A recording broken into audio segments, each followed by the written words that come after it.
Jenny and Ben were about to get married. They wanted to book a hotel for their wedding ceremony in the party. So they went to a wedding planner to look at some options. She told them only 3 hotels were available for the day they wanted and showed them the pictures. Which one should they choose?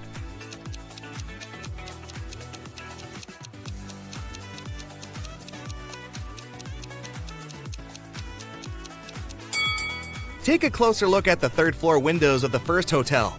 In the last window on the right, there's a creepy shadow of a monster that appears and disappears. 5 stars or not, no one would like to get married in a haunted place unless they're an Addams Family member. In the 3rd hotel, only has 2 stars. It probably doesn't have the facilities to host a wedding, so the best choice is the 2nd hotel. Great choice, the wedding planner said, and you're in luck because they actually have a great discount offer. If you can answer this riddle correctly, you won't have to pay for the ballroom rental. Here it is. Those who have it, do not say it. Those who take it, do not know it. Those who know it, do not want it. What is it? Do you know the answer?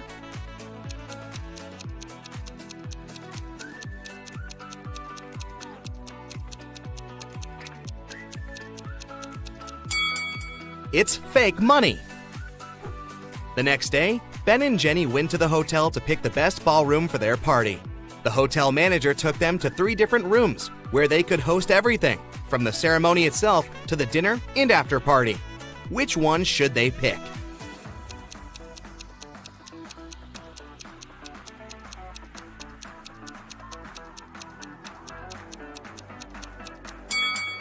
Do you see a little mouse hole in the corner of the first ballroom?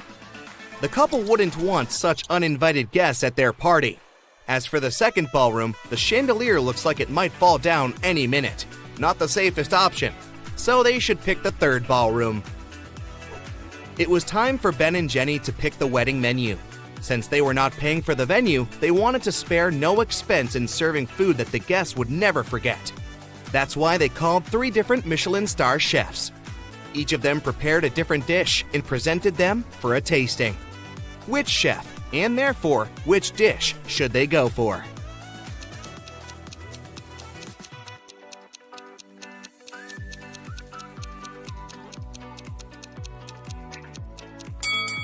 Even though the dish the 2nd chef made looks perfectly fine, do you see a rat's tail hanging from his chef's hat? There must be some ratatouille situation going on there. So that's a pass. The 3rd dish looks like spaghetti, right? Well, look again. Those are actually very thin snakes. Exotic flavors might not be the best option, so they better go with the classical burger that the first chef made. Before they made their wedding vows, Jenny had to say yes to a dress.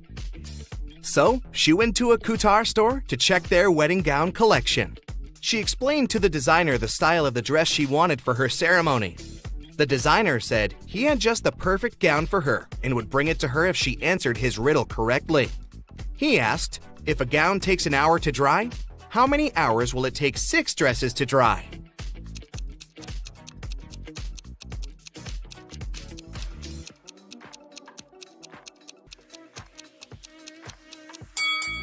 It'll still take 1 hour because they'll all dry at the same time.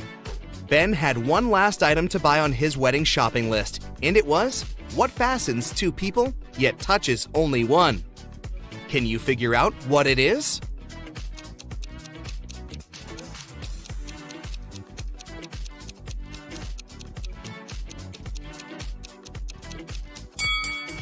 It's a wedding ring, of course.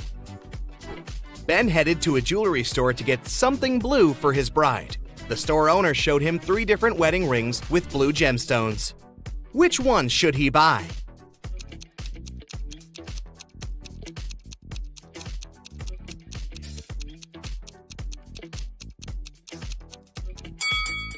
The 2nd ring has an engraving inside, so it must have belonged to someone else before.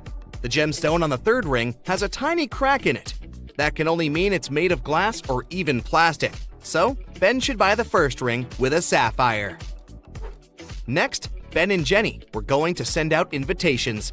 One print shop offered them 3 different versions of invitations. Which one should they choose?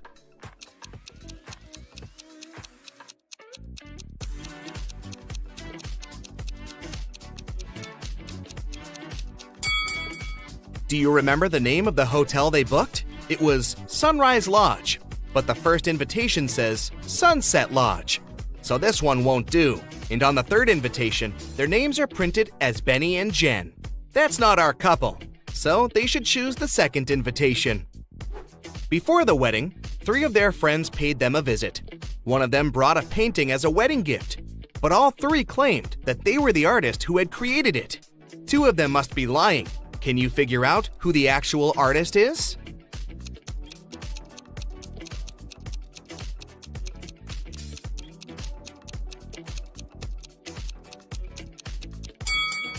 Take a look at the signature on the painting. It says Denise. Now look at the third friend's necklace. It has the letter D, so she must be Denise, the artist who painted the painting. It was finally the day of the wedding, and Ben and Jenny's guests started to arrive. However, the hotel security spotted 3 suspicious-looking people who could be uninvited. Take a look at these 3 guys. Can you tell which one is not supposed to be at the wedding?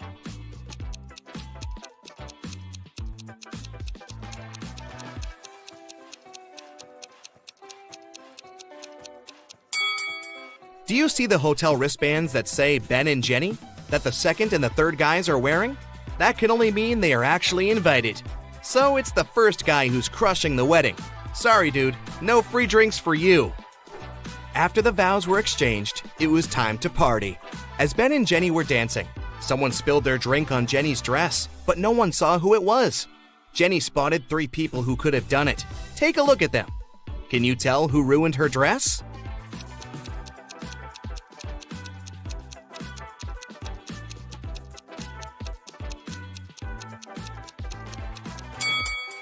The first guy has spots on his shirt that resemble stains from the spilled drink, but they are actually part of the pattern, so it can't be him.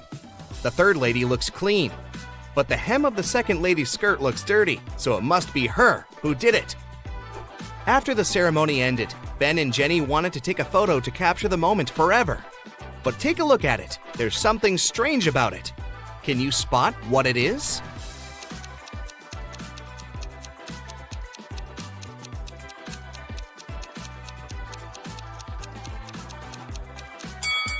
Can you see a woman hiding behind the trees watching them? She is wearing a witch hat, but it's a wedding ceremony and not a costume party. Creepy.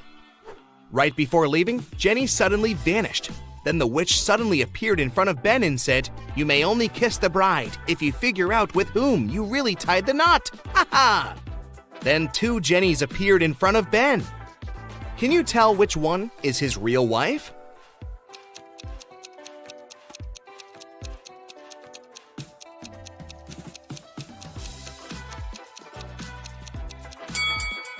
Remember the wedding photo?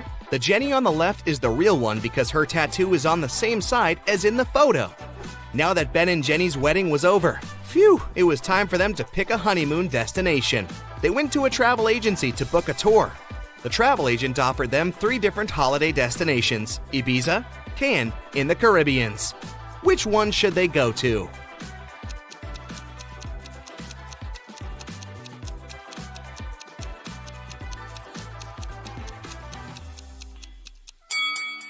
Have you noticed the weather forecast on TV in the office? It states that the weather in Ibiza is going to be windy in the upcoming days, and in Cannes, it's going to be rainy. So they should pick the Caribbean and enjoy the sun. The travel agent said she could upgrade their plane tickets to business class for free. It would be her wedding gift to them. But they had to crack this riddle. What can travel around the world while staying in a corner?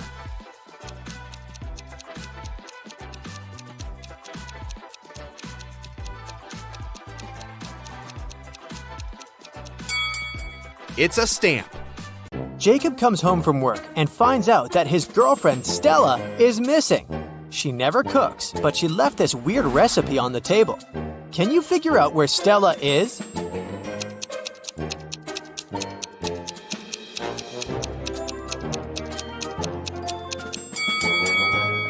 These fractions imply the number of letters that we should take from each word on the list. L from the lettuce, O, N from the onion, D, O from the donut, and so on. And this way, we'll get the word London. So Jacob should look for his girlfriend in London. Jacob hits the road and goes to the airport, but unfortunately the main road is closed for repairs. He can only take one of these 3 routes instead. Can you help Jacob make the right choice?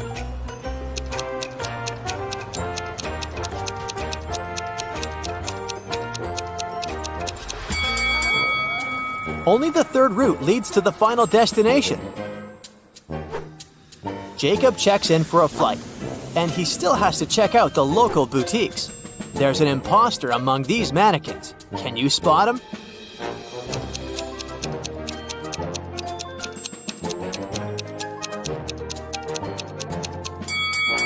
This one. His eyes are blinking. Hey! It's boarding time. Jacob walks down the airport and spots 4 odd things about this place. Can you see them too?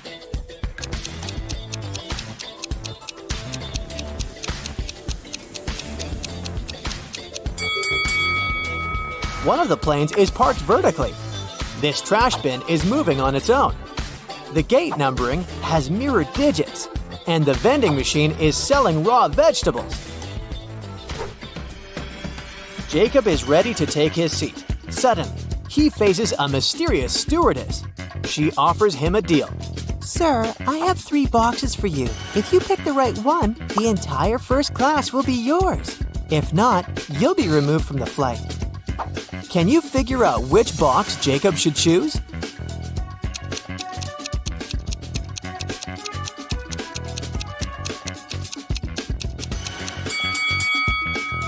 Let's take a closer look at the food emojis printed on the boxes.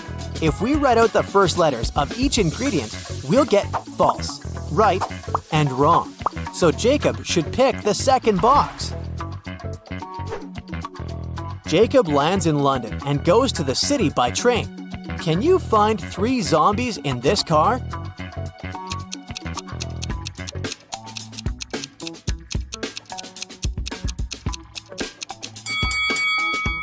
Hello? Jacob checks into a hotel. There's a fancy wedding party going on in the hotel restaurant, but one of these people is not from this planet. Can you guess who?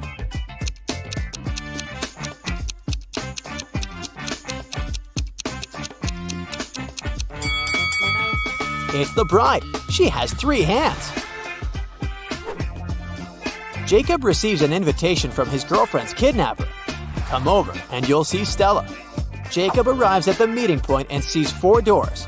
A creepy voice announces, "Your girlfriend is behind one of these doors. If you pick the right door, you're free to go.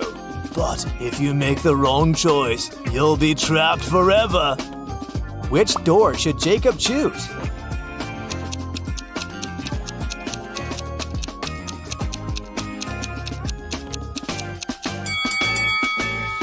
Each door has a line of symbols. If we take the first letter of each symbol, we can arrange 4 female names: Stella, Alice, Miranda, and Bianca. So, Jacob should pick the first door to rescue his girlfriend. Jacob takes Stella to the hotel and goes outside to get some coffee. Oh no, zombies are everywhere! Jacob and a couple of other hotel guests hide in a royal suite. He goes to the kitchen to check the food supply. Suddenly, Jacob hears someone screaming and runs to the living room. He sees a zombie who has already bitten one of the guests. Jacob locks the zombie in the bathroom, and now he has to figure out who's infected. Jacob questions all of them. Stella says, I was sitting in the closet, and suddenly a zombie ran into the room. Peter says, I smeared myself with garlic to make the zombies stay away. And Elon says, I protected myself with a tennis racket. I carried it with me all day. That's why zombies didn't bite me. Who's lying?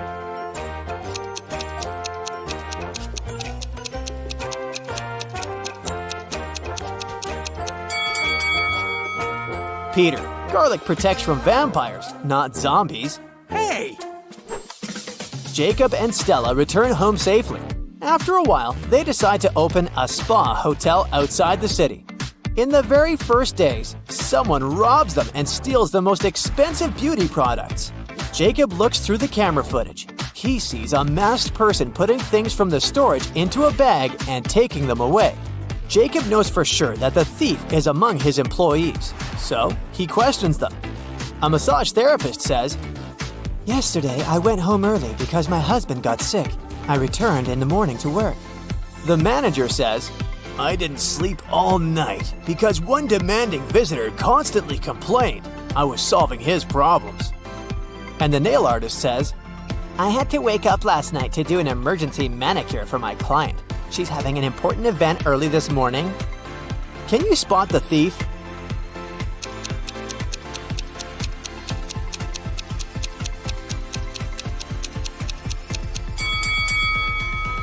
It was the nail artist. Her sweater looks exactly the same as the thief's outfit in the camera footage, but she put on an apron on top. The next day, a weird thunderstorm happened in the area of the spa center. Some people received superpowers after looking at the lightning. Jacob decides to find all the superheroes to protect the other people from possible threats. Can you help him spot a superhero in this storage room?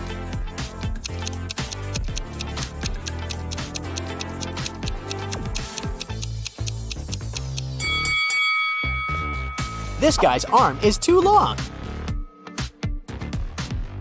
Can you see any superheroes in the lounge area?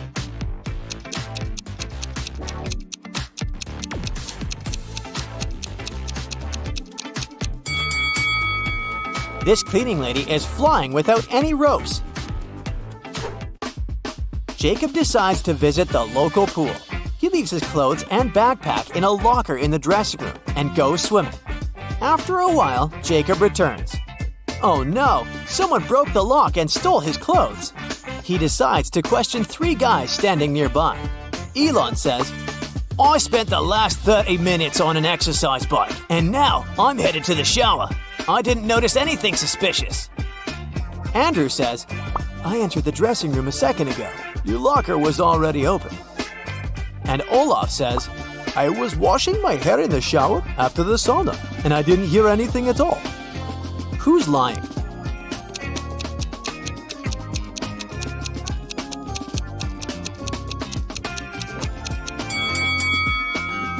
Olaf. If he's just washed his hair, why is it so dry? Jacob receives an emergency call from his manager. One of the guests is not from this planet. Can you spot who?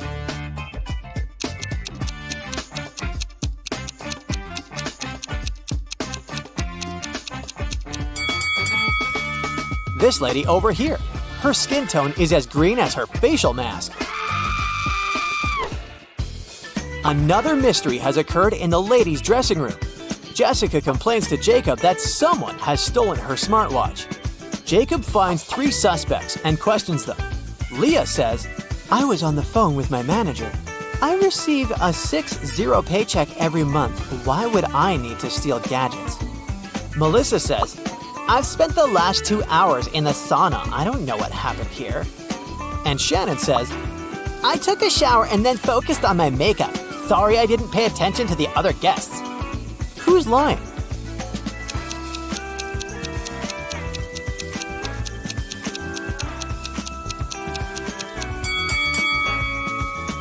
Melissa, take a look at the safety sign at the sauna entrance. It's forbidden to stay inside longer than 20 minutes. But according to Melissa's story, she spent 2 hours there. Liar! Jacob is heading to the parking lot, but the back door of the spa center is locked. Someone changed the 7-digit code. Can you guess the code to help Jacob open this door?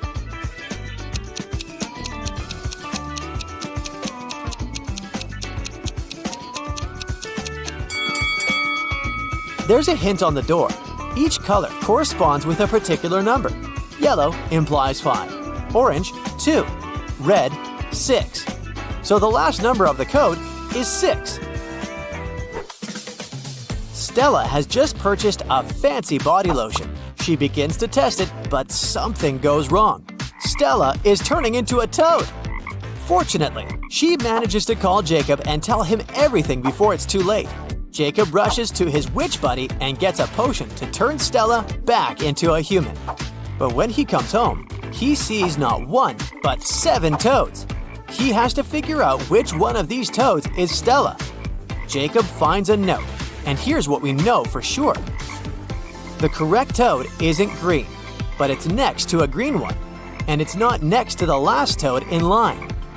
Can you find Stella?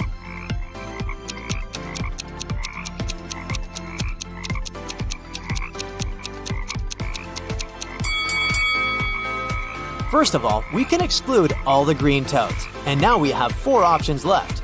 The 7th toad is not next to the green one, so let's get rid of it too. Options 2 and 6 can also be excluded because they're both next to the last toads in line. So, Stella is the 4th toad. A villain lured Detective Johnson into a trap. He told the detective that if he wanted to survive, he needed to crack a riddle. Then he put a jug of juice and an empty glass in front of him. There was nothing else on the table. Johnson needed to fill the glass to the brim, but after that, the jug had to contain the same amount of juice as it did at the beginning. Can you help the detective figure out how to do it?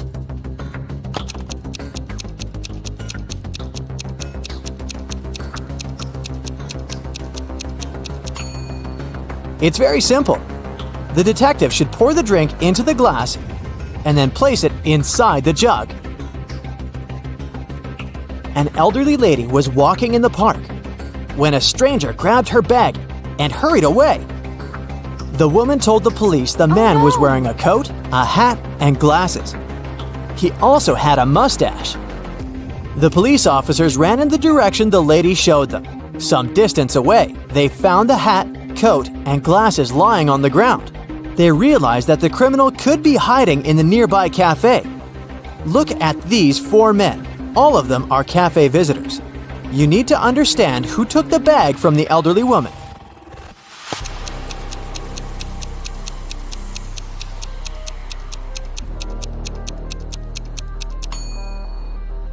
It can't be the man in a hat or the one wearing a coat.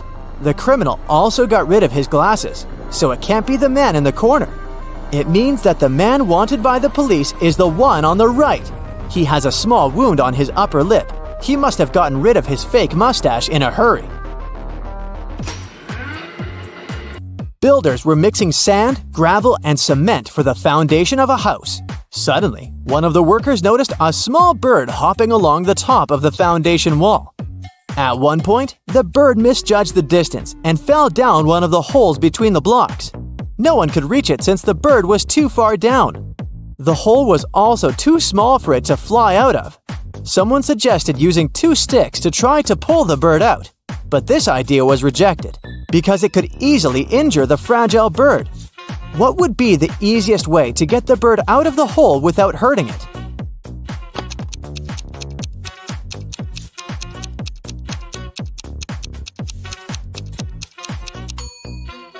Since the workers have plenty of sand at hand, they can pour a little at a time into the hole.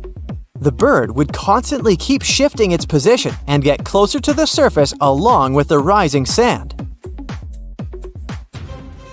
Now this riddle will require some thinking and analytical skills. You might even need to get a pen and a slip of paper. Listen attentively. 2 criminals were caught stealing. Detective Brightbrain suspects that the criminals are in cahoots. But this is just speculation, and there's no proof. The detective offers each of the criminals a deal to rat on his comrade and get freedom for this. But the other criminal will be sentenced to 10 years in prison. If the criminal refuses to testify, he'll spend 6 months in prison for refusing to cooperate with the investigation. If both testify against each other, both will receive 2 years in prison. The criminals are isolated from each other and cannot communicate. It's in everyone's interest to reduce the time spent behind bars as much as possible. What decision should each criminal make? Make a deal with the investigation or remain silent?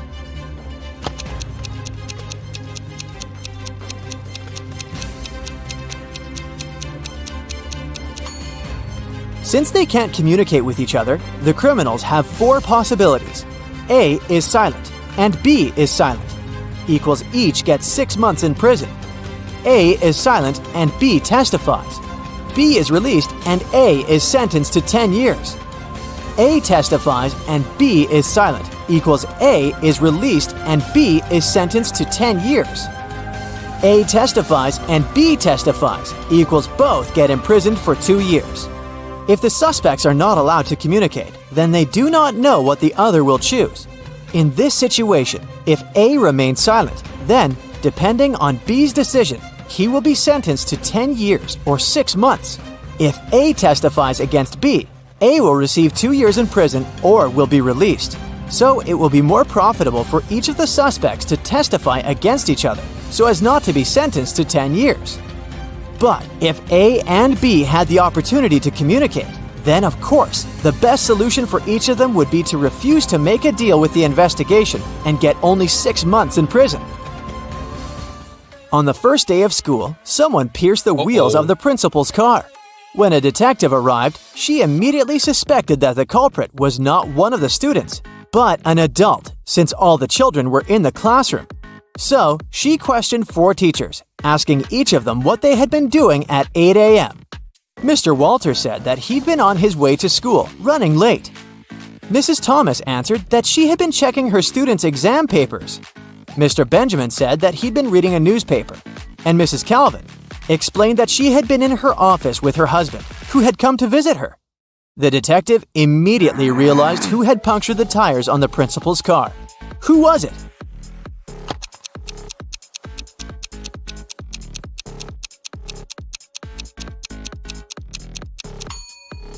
It was Mrs. Thomas. Oh, no. She couldn't be checking exam papers on the first day of school. Mary Levis was a famous detective. Once, she was gathering all available information on a tricky case. A well-known banker disappeared from his office. The detective had 5 suspects: Alice, Jack, Stephen, Nicholas, and Maria. The thing is, on the banker's table, Mary found a diary with several entries. The latest entry said, "At 10 o'clock, I have a meeting with Maria. The next day, at 1 o'clock, I have to meet with Nicholas. And on June 3rd, I have an $11 million deal with Stephen. It's important not to mix it up." After carefully examining the evidence, the detective realized who was behind the banker's disappearance. Who was it?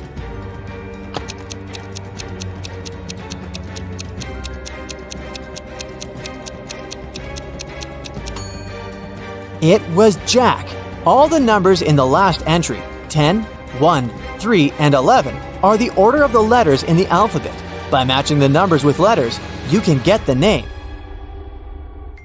There was a theft in a multi-story building. The victim was sure she would receive a large payment from the insurance company. As for the robber, she claimed he had jumped out of the window and disappeared. The detective went to the first floor, opened a closed window, and threw a coin out of it. Then he went up to the second floor and did the same. He continued to climb floor after floor, opening windows and throwing coins, until he reached the last one. Then he returned and said that the victim was lying. How did he understand it?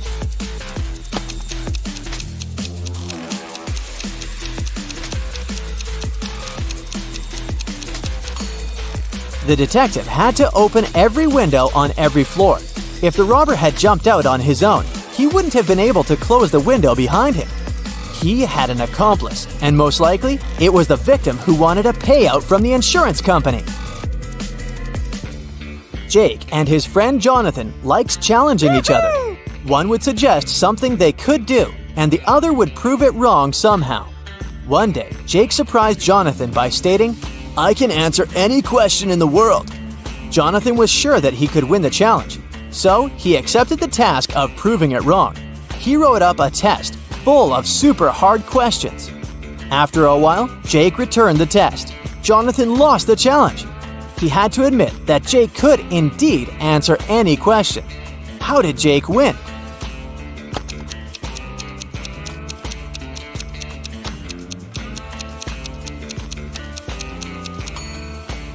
He indeed answered all the questions by writing, "I don't know." 2 workmen were repairing a roof. Suddenly, they both fell down the chimney and found themselves in a large fireplace. One man's face was smeared with soot, but the face of the other was clean. The second man washed his face, but the worker whose face was dirty didn't, and just went back to work. Why?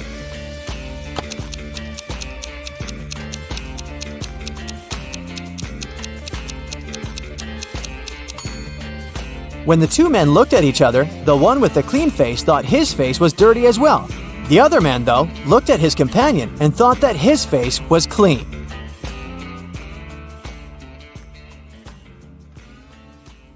Julie worked in a Prada store in New York. Everything there was expensive, and most clients paid by credit card. But one day, she got a client who got a purse, a wallet, and a dress. All that cost her $3,990. But the woman decided to pay in cash. Julie refused to sell the items to the client and called the police. Why?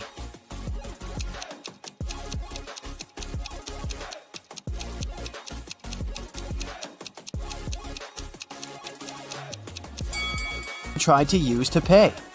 They are two $2,000 bills, which don't exist.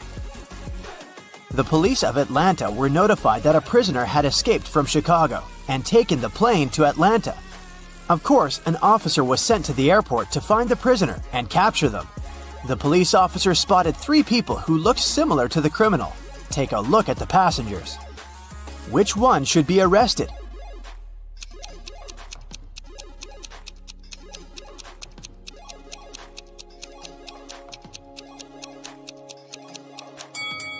The prisoner must be this guy. He's the only one who doesn't have any luggage with him. Probably because he was running away and had none. In a small town, a grand robbery happened. Someone robbed a jewelry store in the local mall. At 6:03 p.m., the lights in the whole mall went off for 8 minutes. When the lights came back on, the most expensive jewelry pieces were missing from the shelves. The police interrogated 3 main suspects. Jack said, I was picking out a present for my son in an electronics store when the lights went off. I was so confused as anyone else. Fred said, I wasn't even in the mall at the time. I have no idea what you're talking about. And Stacy said, I was in the bathroom fixing my makeup. I didn't even notice the lights went out. Who is the main suspect?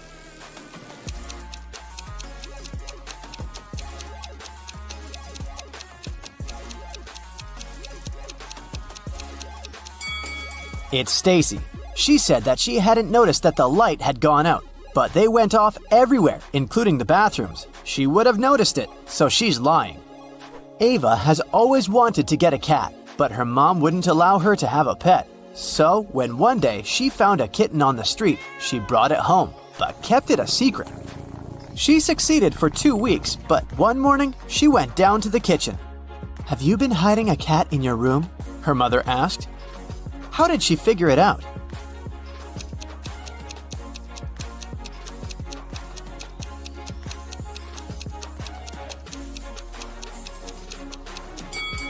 Ava is wearing shorts. Her legs are all scratched, and these scratches are what gave her away. During Halloween, all kinds of creatures flooded a little town, blending in with the citizens. Weeks passed, but some of them stayed, pretending to be humans. The town's detective could catch the remaining ones. He's been tracking a vampire, and he has 3 suspects. All of them only come out at night. Which one of them is the vampire?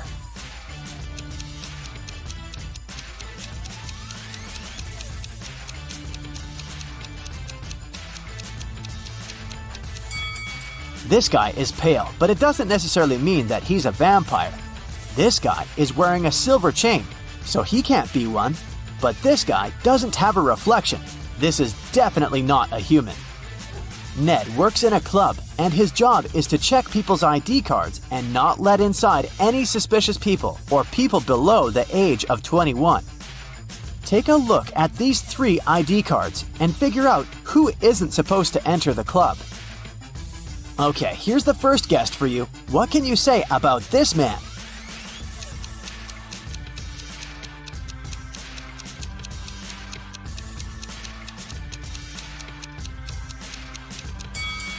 Don't let him in. The person in the photo is totally different. It's not this guy's ID card. Okay, here's the next one.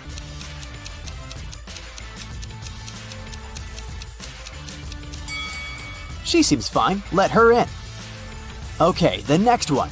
Check it out and make your decision, in or out.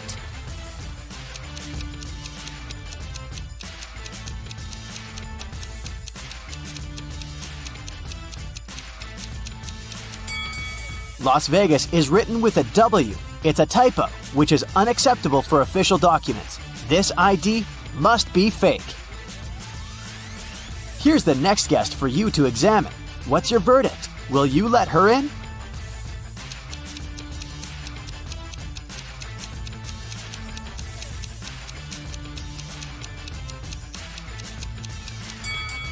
She seems fine to me. It must be safe to let her in. What about this girl? Is anything off here?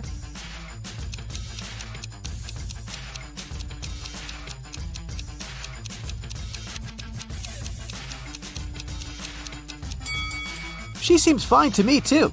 Green light. Okay, the last guest. In or out?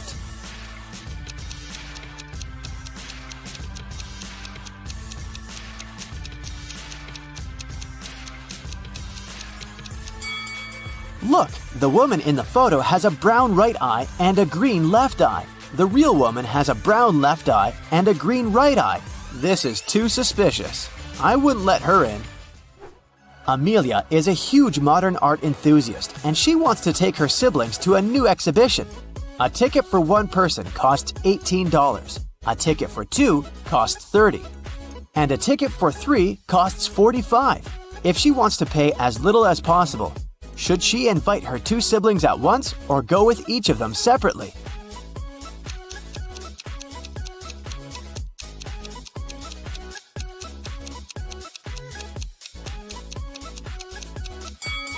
It's cheaper if the three of them go together. It'll cost $45.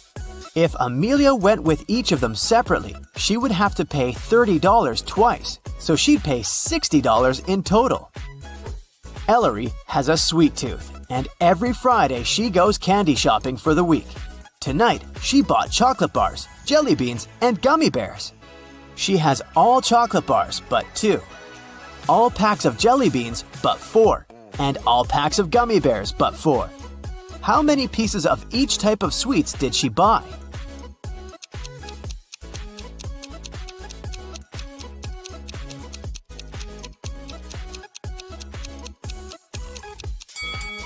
Chocolate bars are all but 2, which means that there are 2 packs of jelly beans and gummy bears together. So there's 1 pack of jelly beans and 1 pack of gummy bears.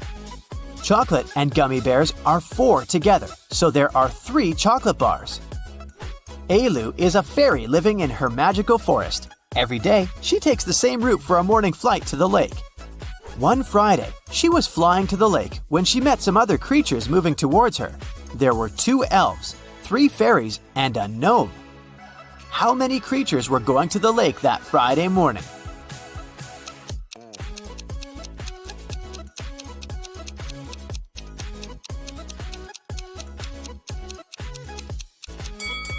Just Ailu. Everyone else was going in the opposite direction. Lily and Della are twin sisters. Both girls failed their history test at school, and their mother made them study all weekend. In the middle of the day, Mrs. McAdams came to check on the girls. Take a look at Lily and Della. Which of them hasn't been studying?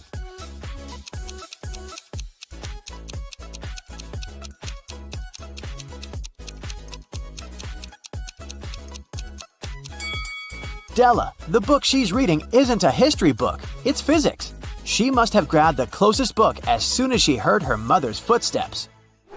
A rich lady was booking into one of the best hotels in the city. When she got her key, she noticed that her bags had been stolen. The police interrogated 3 main suspects. Mr. Collins said, "I wouldn't steal anything. I'm rich. I live in the penthouse on the 20th floor." Mrs. Jones said, "I've just returned to the hotel. I've been out all day." And Mrs. Smith said, "I wouldn't steal anything. I have too much stuff myself."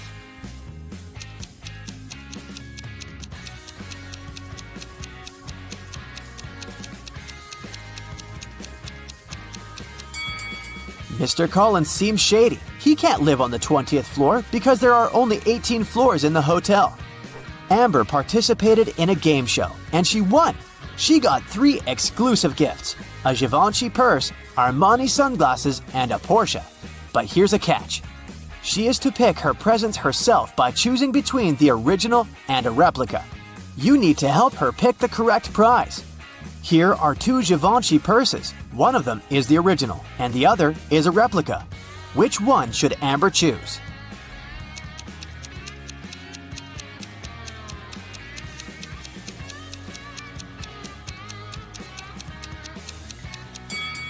This one, it has the correct logo, so it must be the original. Now, there are 2 seemingly identical pairs of sunglasses, but only one of them is the original from Giorgio Armani. Which one?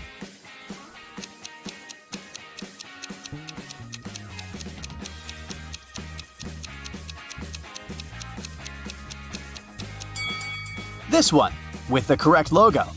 And finally, the Porsche. Let's see if you remember their logo.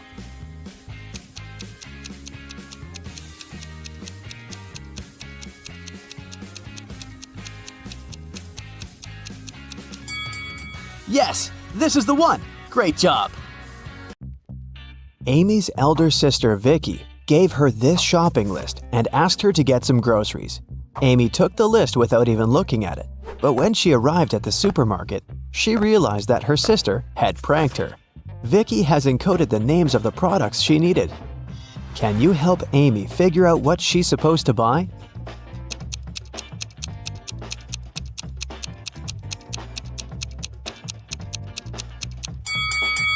Here's the first product. It's blueberry. What about this one?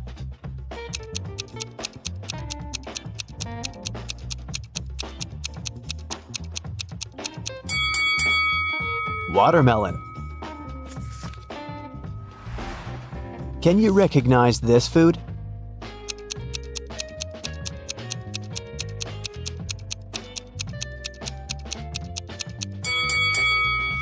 That's right, it's kiwi.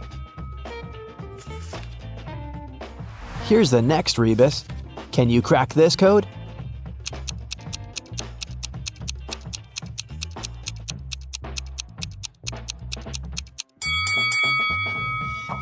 Grape. What about this one?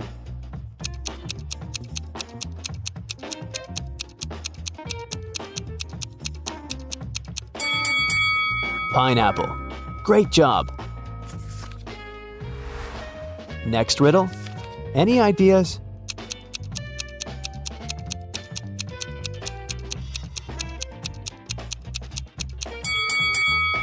Vicky needs some bananas. And how about this food?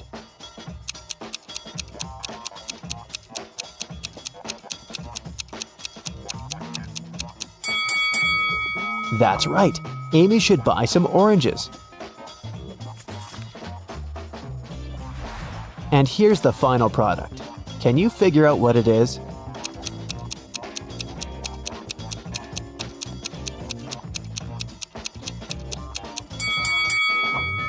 Lemon. Amy took everything she needed and headed to the cashier. He said, I'll give you a 90% discount if you manage to solve my riddle. Amy agreed. Here's the riddle. If you had 3 apples and 4 oranges in one hand, and 4 apples and 3 oranges in the other hand, what would you have? Can you help Amy crack this riddle to save some money?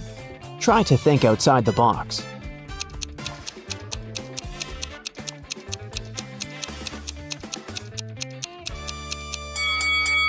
Obviously, you must have very large hands to hold all this. Amy left the supermarket and headed home, but suddenly she realized that she'd left her wallet at the checkout.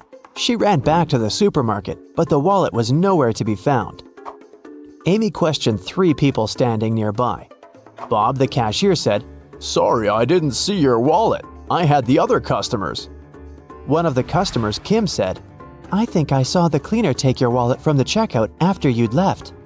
And the cleaner, Nancy, said, "Who do you think I am? I need this job to support my family." Who stole the wallet?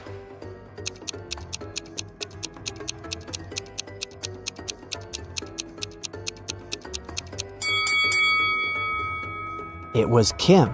She's holding her own wallet in her hand. But there's also Amy's wallet hidden in her boot.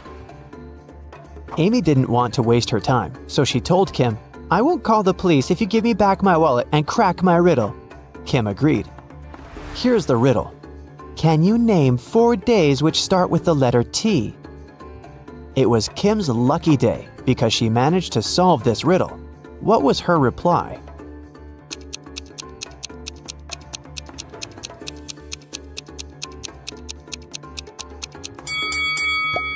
Tuesday, Thursday, today, and tomorrow.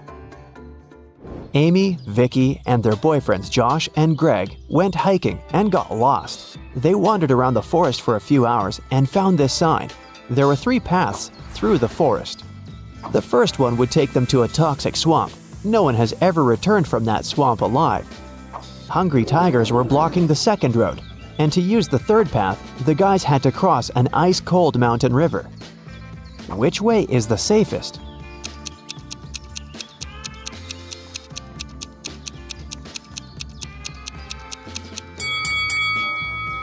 The third one. See this sign? It says the river is only 20 inches deep. They can easily cross it. It got dark very fast. While the friends were still trying to find a way to cross the river, their phones had run out of battery, and they only had 1 torch. The river is too risky to cross without any lighting. If all 4 people started crossing the river at the same time, the torchlight wouldn't be enough.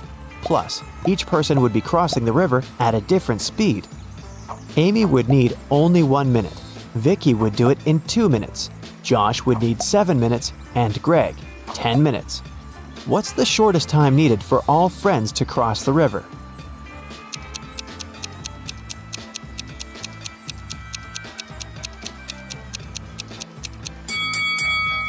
Usually, people jump to the conclusion that the fastest person should guide everyone. In this case, Amy would have to accompany Greg. It'd take 10 minutes. Then she would need 1 minute to come back. She'd guide Josh across the river. It'd take 7 minutes. Then Amy would spend 1 minute to return for Vicky and make the final 2-minute walk across the river. In this case, the entire process would take 21 minutes. But our task is to minimize the time. That's why we should find a way for the slowest people to walk together. So here's the correct order. Amy and Vicky cross the river, which takes them 2 minutes. Then Vicky comes back. That's another 2 minutes. Greg and Josh take the torch from Vicky and go across the river. It takes them 10 minutes. Then Amy comes back with the torch, takes Vicky, and they cross the river together. That's 3 minutes. In this case, the total time will be 17 minutes. After crossing the river, the guys meet a woodsman. He promises to guide them out of the forest if they solved his riddle. What do an island and the letter T have in common? After the friends answered, the woodsman explained to them how to find the bus stop and disappeared. What did they say?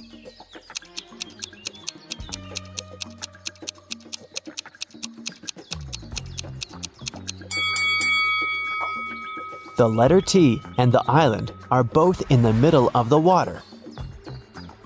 It took a while to find the bus station, and the guys got hungry. That's why they decided to buy some food. But only one of these vending machines is safe to use. Can you tell which one?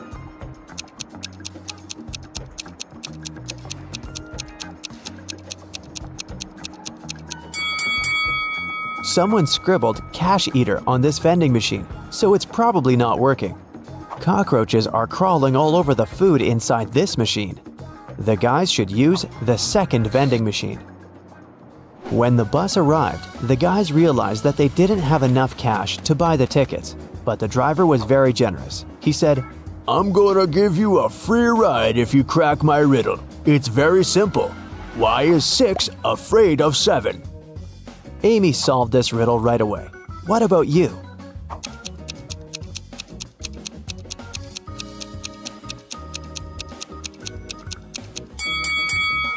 Because when it was hungry, 7 ate 9. The guys took their seats on the bus. Can you find anything weird here?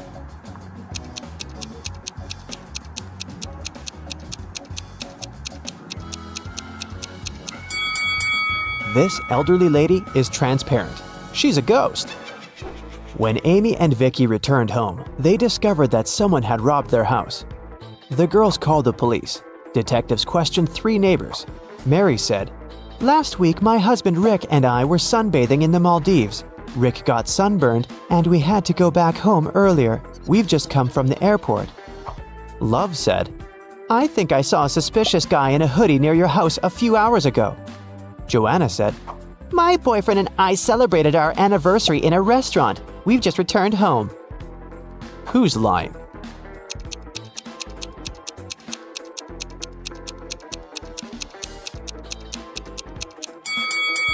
Mary.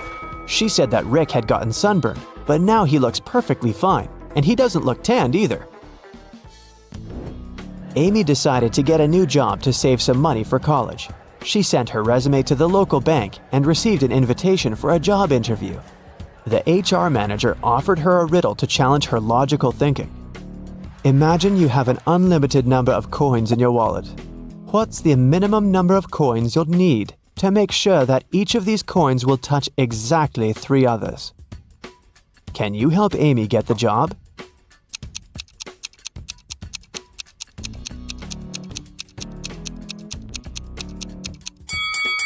The correct answer is 4. She should place 3 coins flat on the table so that they form a triangle and their edges touch each other. And then she can put the 4th coin in the middle on top of the rest. Amy got the job in the bank. After her first day at work was over, she went home. But on her way home, she realized she'd forgotten her phone in the bank. So she went back and took her phone. Suddenly, the girl heard some weird noise coming from the bank vault. She went there and saw these 3 men inside the room. She noticed that one of them was an imposter right away. What about you? Can you spot him?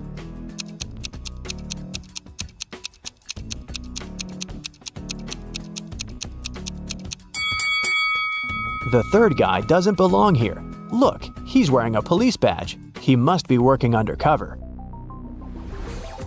The robbers ran away and locked Amy and the police officers inside the vault. Now they have to solve this riddle to unlock the door. They have to find a way to connect these 9 stars by using just 4 lines, all without lifting their hand even once. Can you help them find the right way?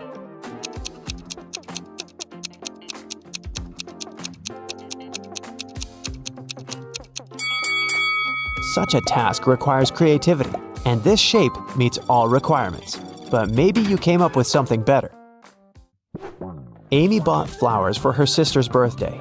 She was walking down the street holding the bouquet in her hands. Suddenly, a man in a mask ran up to her, grabbed the flowers, and ran to the nearest restaurant.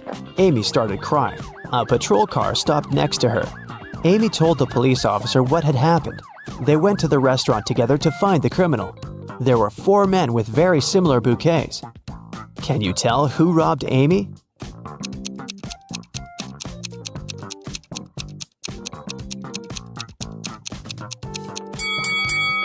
This guy. Amy's bouquet was tied with purple ribbon. Vicky organized a birthday party. To avoid uninvited guests, she asked the security guard to set a special password, but her boyfriend Harry, who was most definitely not invited, developed a plan that could help him enter the party. He hid near the door and started to listen attentively. When the first guest arrived, the guard said 12. The guest answered with 6. Then the second guest arrived, and the guard said 6. The guest replied with 3. Harry thought he'd heard enough and walked up to the guard. The man said 8, and Harry replied with 4. After hearing this answer, the guard asked Harry to leave. Why?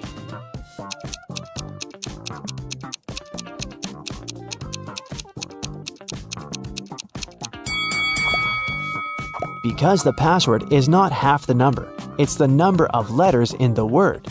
He should have said 5 because the word 8 consists of 5 letters. Can you count the number of squares in this image?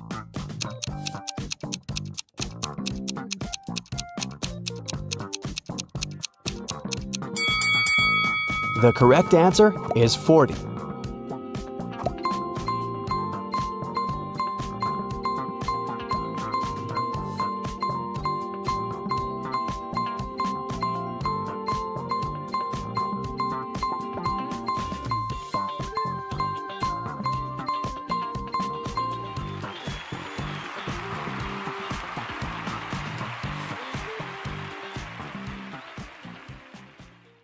Atlas woke up in the attic of an abandoned house.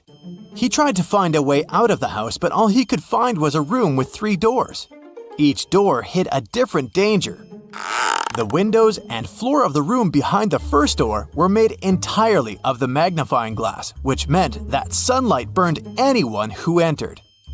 The second door hid a room filled with toxic gas. And behind the third door, there was a hungry lion. Which door should Atlas choose to escape?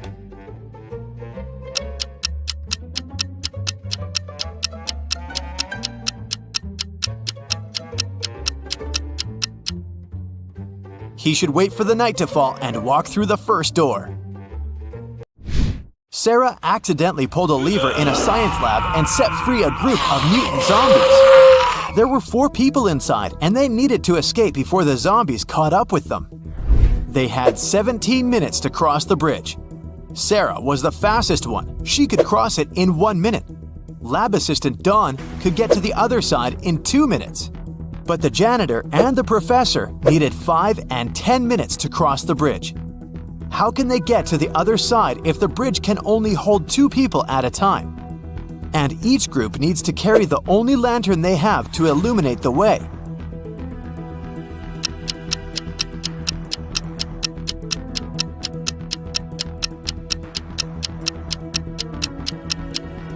Here's how it works. Sarah and Dawn cross first, carrying the lantern. It takes them 2 minutes. Then, Sarah runs back with the lantern. She hands the lantern to the professor and the janitor. They cross the bridge together in 10 minutes. That makes 13 minutes. Dawn grabs the lantern and dashes across the bridge to help Sarah get across. It takes him 2 minutes to get her, and then they need 2 minutes to return. Sarah and Dawn arrive safely, just in time to cut the rope. One evening, Beth called the police to report a crime. She told the officer that she had just been robbed and asked the police to come to her house straight away. When the police arrived at Beth's place, they found her tied up in a chair in the middle of her living room. They asked her what happened, and she told them that a masked guy had broken into her house, stolen all her money, and tied her up in a chair. The police immediately arrested Beth for misreporting. Why?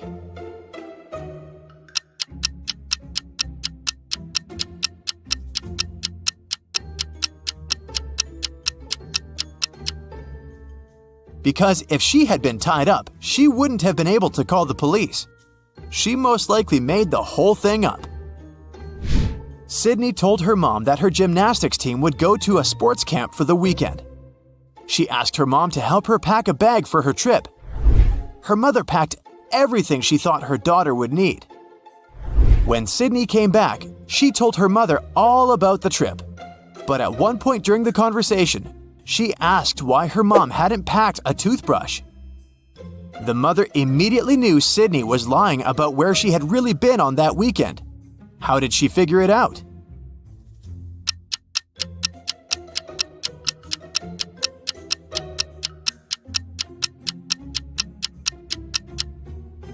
Because Sydney's mother did actually pack a toothbrush, but she put it under Sydney's gymnastics clothes. If Sydney had really gone to the camp, she would have used the clothes and found the toothbrush. Susan can't remember who her husband is. Can you help her figure it out?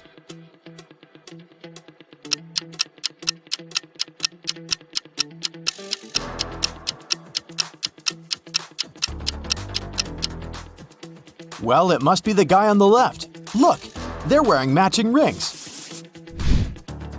Kimberly discovered 3 bags in an old attic. There was also a note. It said that there was $1 million inside one of the bags. It also added that the other 2 bags were empty. Kimberly only had one chance to figure out which bag had the cash. And only one of the messages written on the bags was true. On the first bag, it was written, "The cash is not here." On the second bag, it was written, "The cash is not here." The last bag claimed, "The cash is in the second bag." If you were Kimberly, which bag would you choose?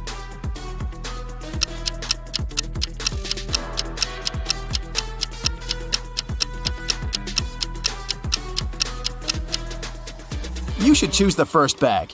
If only one of the inscriptions is true, then the money can't be in the second or third bag. Ben asked his boss for some time off. He wanted to go on an expedition to Antarctica. His boss allowed him to go on one condition. Ben had to send him pictures every day, and that's what Ben did. He sent his boss many different pictures on his icy adventure.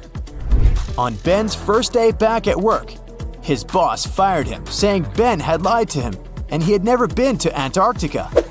How did the boss know?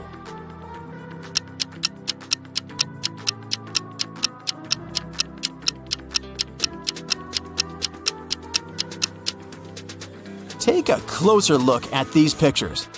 There aren't any palm trees in Antarctica, are there? It looks like Ben went to the seaside and forgot to remove the palms from his pictures. Becca came back after a 2-week vacation in Egypt. During her trip, she bought a beautiful emerald and wanted to show it off to some of her friends. She threw a party just for her closest friends, but the next day, she noticed that the emerald was gone. Becca immediately called a detective and asked him to help her find the thief. She showed him some of the pictures she had taken the night before. The detective took a quick look at the photos and almost immediately realized who had done it. Take a look at these pictures. How did the detective find the culprit?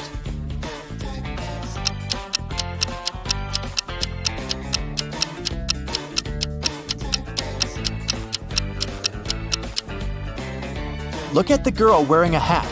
At 1 a.m., her hat is flat. But at 2 a.m., her hat suddenly becomes pointy.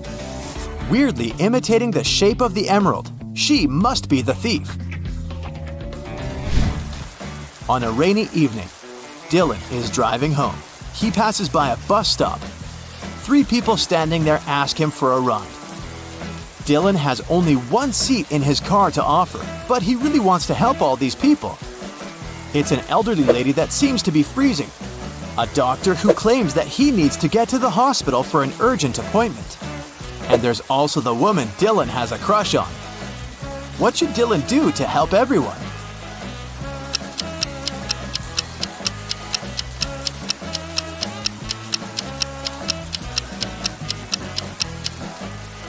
Dylan can offer the doctor to borrow his car, but he should also ask him to drive the elderly lady home first. As for the guy himself, he can wait at the bus stop with the girl he has a crush on until the doctor comes back and returns his car. Lily was the manager of a men's clothing store. She was walking around the store when she noticed that a pair of expensive green pants was missing. She went over to the fitting rooms to check if someone had left the pants there. Instead, she saw 3 men getting ready to leave the store. Lily immediately understood who had stolen the pants. Take a look at this image and check if you can figure out which man is the thief.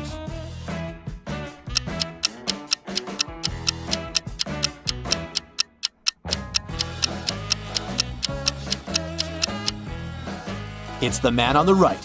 He's wearing black pants, but you can see something green peeking from under his pant legs. He must be wearing the stolen pants under his own. Josh was walking through a forest at night and came across an old castle. Pretty soon, he met 3 cloaked figures. When Josh asked them who they were, they answered that they were 2 werewolves and 1 vampire. The trio told Josh that he had made a bad decision when he entered the castle. They also said they wouldn't let him leave unless Josh outsmarted them. Josh had to guess which one of them was the vampire. The guy was only allowed to ask each one of them one question. And it couldn't be, "Are you a vampire?" After a few minutes of thinking, Josh asked, "What's your eye color?" He guessed who the vampire was and was allowed to leave the castle. Why did he ask this? And how did that question help him?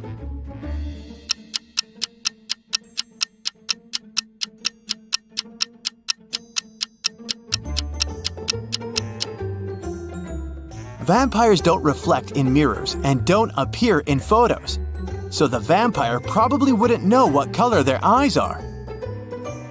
Hey, Sherlock! Yes, you. Have you had your morning cup of coffee yet?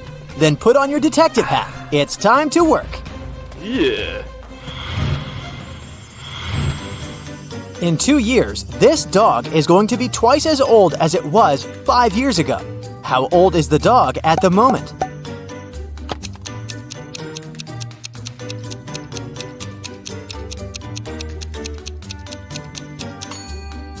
The pooch is 12 years old. Look at this picture. How many squares can you find here?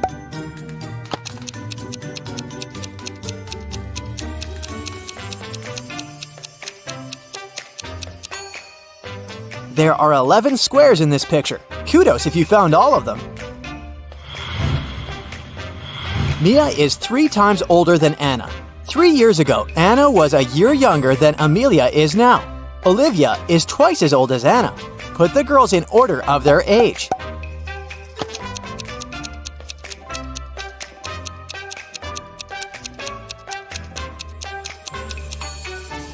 It goes like this: Mia, Olivia, Anna, and Amelia. David got lost in a jungle. After wandering for hours, he came to a place where the path split into 3 smaller trails.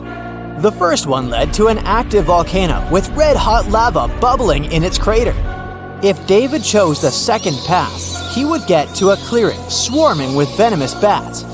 And the third path ended in a swamp, swallowing everything and everybody that got there.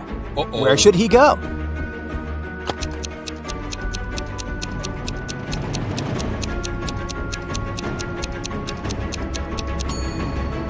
David should choose the second path. Most bats are only active at night. Plus, they almost never attack humans. A deaf man came to a store to pick up the flowers he had ordered for his wife. How did he explain to the shop assistant what he needed?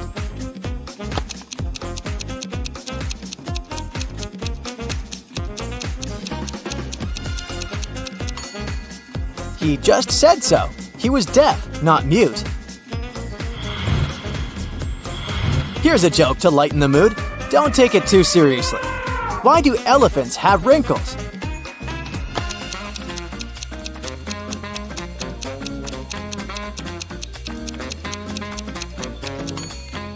No one is brave enough to iron them.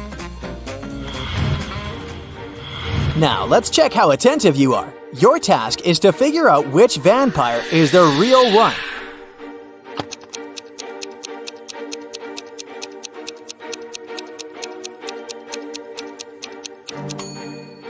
The first vampire has a reflection.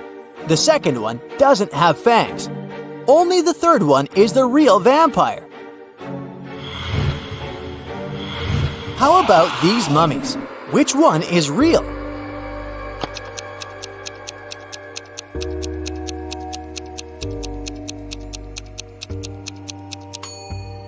The first one is the real mummy. The second one is just wearing a costume. See that zipper?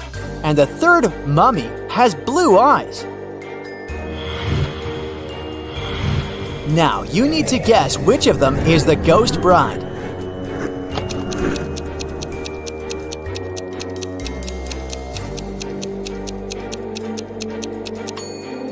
Have you noticed that the first one is sweating? The third bride is just wearing a costume, but the second one is the real ghost. She's slightly transparent. Which of these ladies is the real mermaid?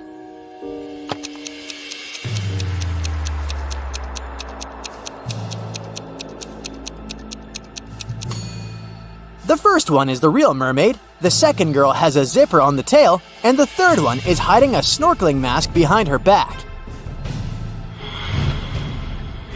Your next task is to guess which of them is the real Leatherface.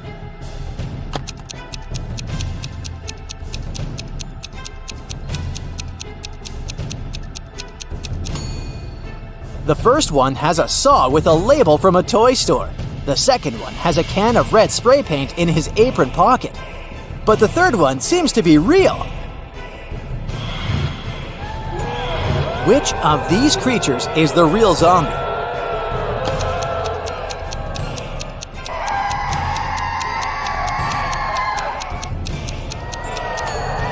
The first one is the real thing. The second one has a sandwich in his pocket. See? And the third one might have caught a cold. He has a runny nose. Try to guess who the real Slender Man is.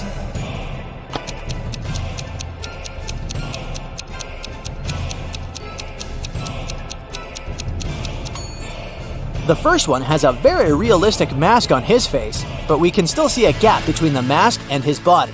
The third one has lost one of his gloves with long artificial fingers, but the second one is the real Slender Man. Which of these creatures is the real orc?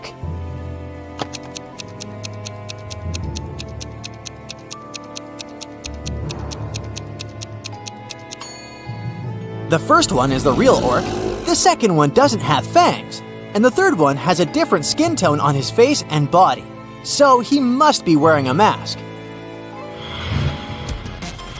Physicists have built devices to move it very fast. The last 7 letters of its name can usually be found in newspapers, magazines, and journals. Can you figure out what I'm talking about?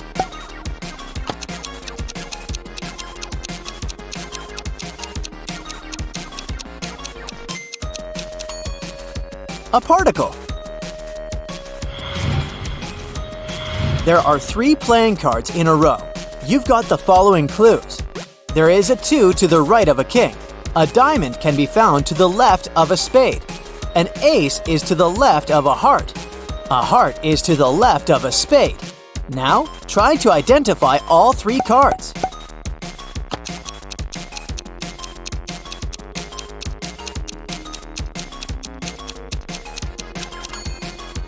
The cards are the ace of diamonds, king of hearts, and 2 of spades.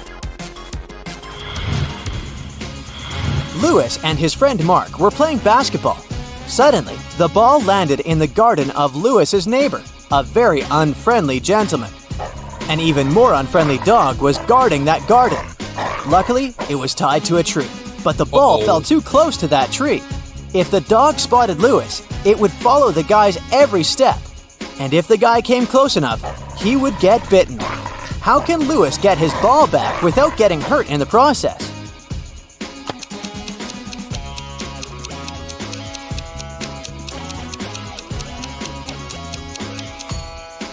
Lewis should walk around the tree, staying out of that dog's reach. The dog will keep following him until the entire length of the animal's leash is wrapped around the tree. Then Lewis should grab his ball and run away. The son of the dentist's father is talking to the father of the dentist's son, and the dentist isn't taking part in the discussion. Can you figure out these family ties?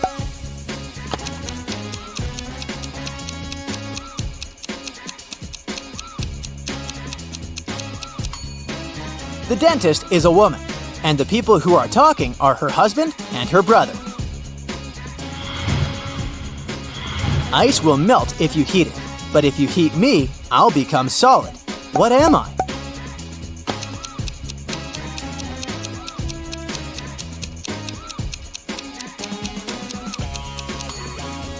I'm an egg.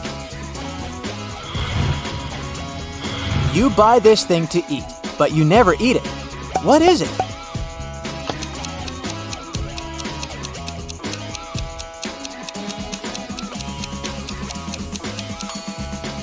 It's a plate.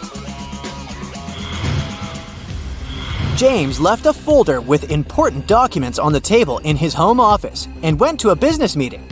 When he returned, he found out that the documents had disappeared. James had 3 suspects. His brother said, "I've been swimming in the pool since you left. I haven't seen or heard anything." The cook replied, "Tomorrow we're having a party, and I've been preparing the food." The security guard told James, "Hey, I've been outside all this time, checking the garden for mice.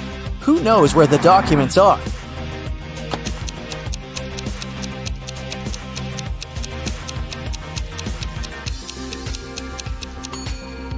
It's the security guard.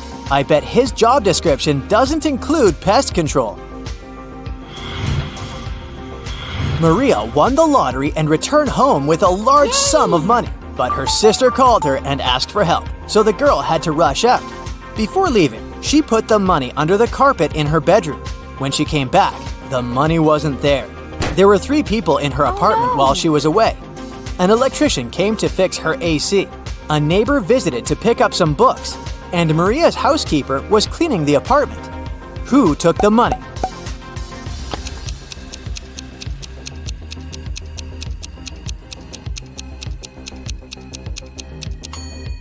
It was the housekeeper. She was the only person who had any reason to check under the carpet.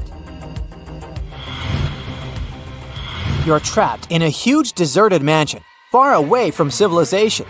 The windows are either boarded up or too high above the ground.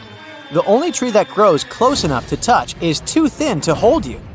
The entrance door is also securely locked. You see 3 doors. All of them lead to freedom, but behind the first door, there's a raging fire.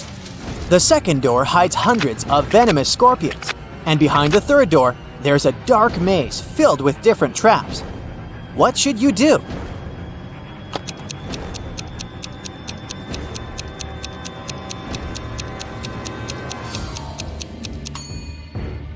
Break off a tree branch and light it in the first room. Now you have a torch. Escape through the maze that isn't dark anymore. You're locked in a room with 3 doors. You can safely walk through any of them, but the doorknobs are the real problem. The first one is under high voltage, and you won't survive touching it. The second is covered with dangerous poison. You can't let it get on your skin. And the third doorknob is so hot that it'll make your hand burn. Which doorknob should you try?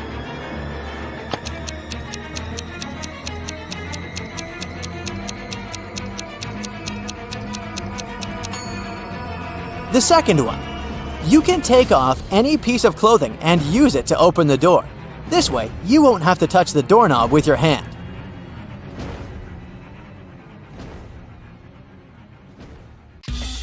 It's time to test your emoji finding abilities. Are you a ninja or a beginner? We'll start easy and make it more difficult as we proceed. Good luck! Here's the deal. There's one emoji that appears twice in this image. Can you spot it?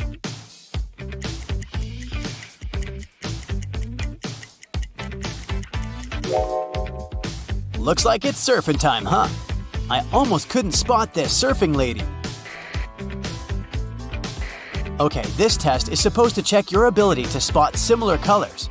What's the repeated emoji in this image?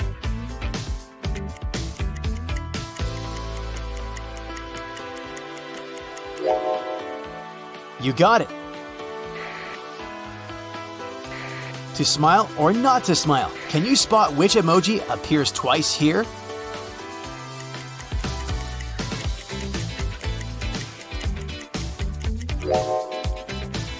It's this grinning face with big eyes. You got it. Just FYI, we're still on the easy round, but it's going to get tougher by the minute. Can you say which emojis appear twice here?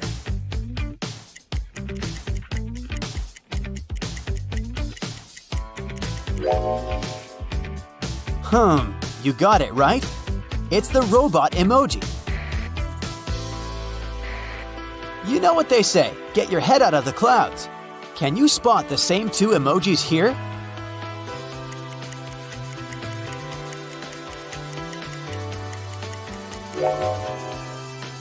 Here they are.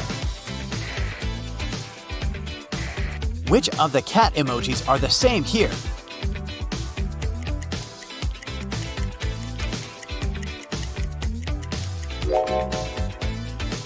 It's the crying cat. You gotta love that one. Okay, it's heating up now. Which heart emoji is the same shade of orange?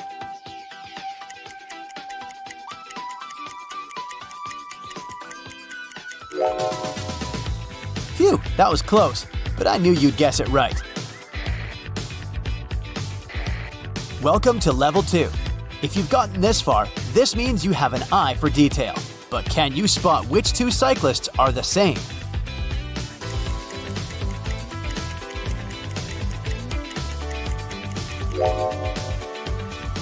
They look pretty much the same. Is it 50 Shades of Grey in here? Time to find two hearts that are the same color.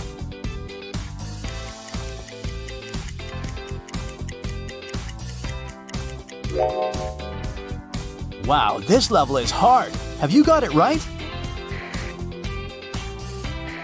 Take a look at this image and try to spot the emoji that appears twice.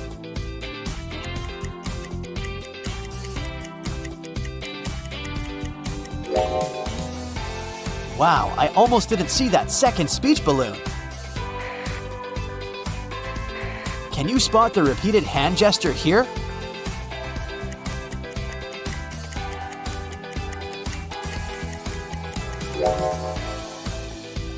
It's the crossed fingers one.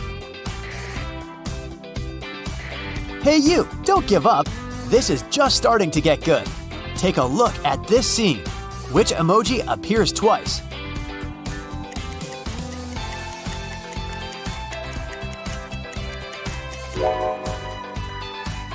You got it, it's the snowboarder. Now look at all these IT people. Which emojis are the same?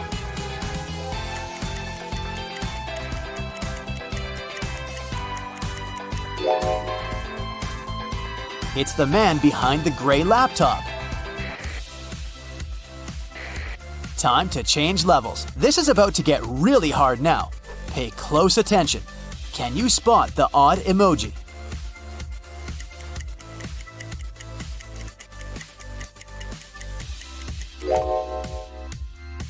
Hey, what's that brown heart-eyed emoji doing here? The hearts are supposed to be red.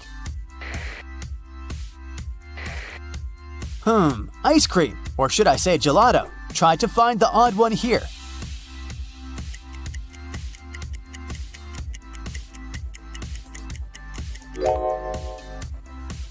The little spoon is facing right, not left.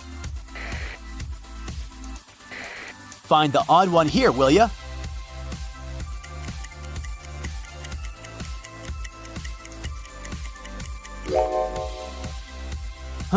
I guess that emoji doesn't usually have its tongue sticking out, does it? Can you spot which thumbs up is not the same as the other ones?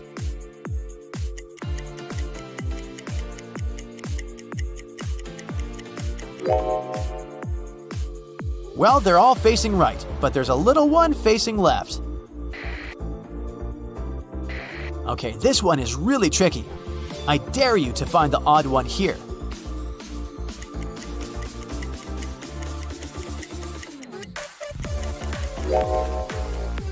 If your sight didn't let you down, I guess you'd pick the one right in the middle. Its petals are facing the left instead of the right. One of these footballs isn't quite right. Can you figure out which one?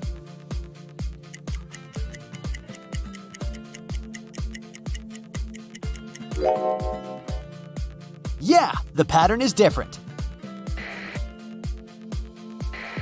Can you find the odd bowl?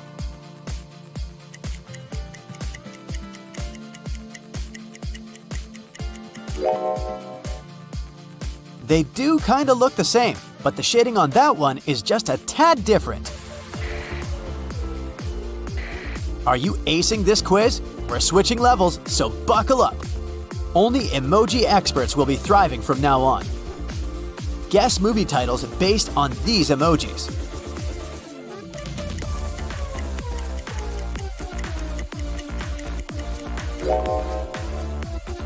Look out, it's Jaws. What about this one?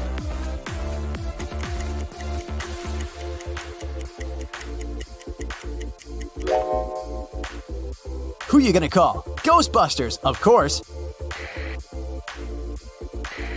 Check out this one.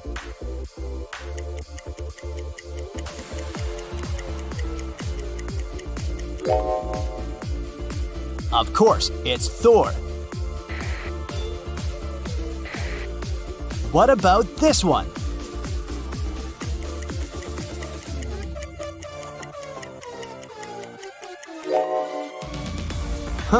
A baby, a suitcase, and a shirt. It's the Boss Baby. Duh. It's getting tougher. What movie is this?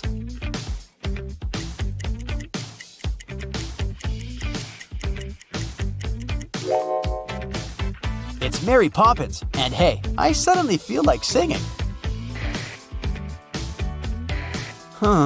This one isn't obvious.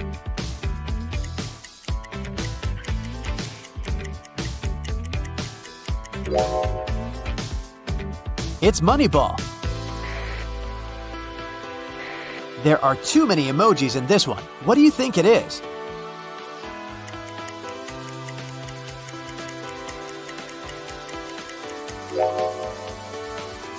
It's Fantastic Beasts and where to find them.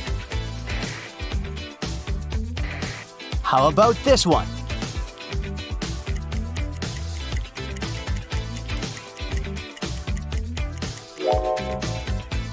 It took me some time to understand it was Back to the Future.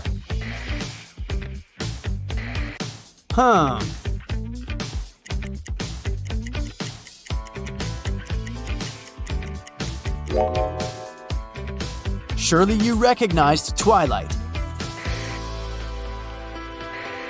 These are getting more complicated by the minute.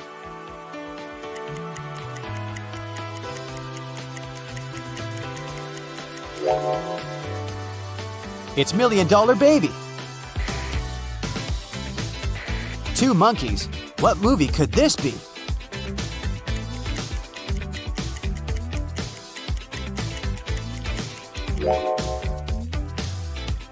Planet of the Apes, of course.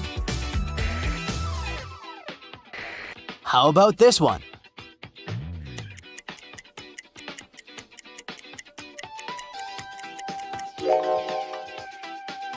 That's Home Alone in the emoji language. I know this one, but I won't tell you.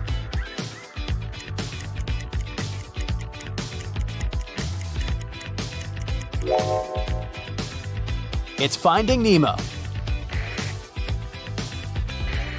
You have to think literally to crack this one.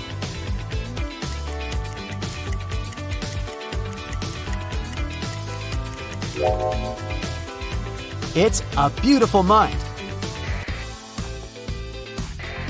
And this one?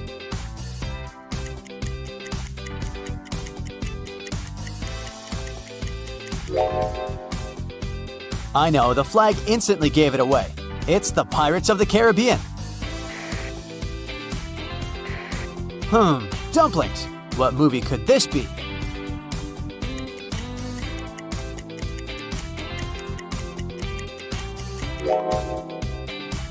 Kung Fu Panda. This one is a love story for sure, but which one?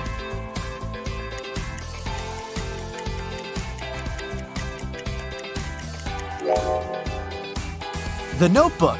If you haven't seen it yet, you don't know what you're missing. Don't overcomplicate it.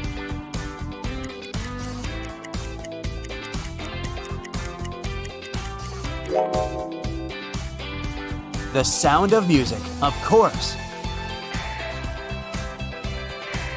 This one's a bit tricky.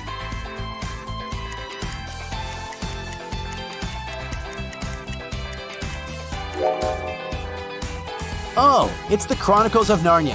The lion emoji should have given it away. A tough one here.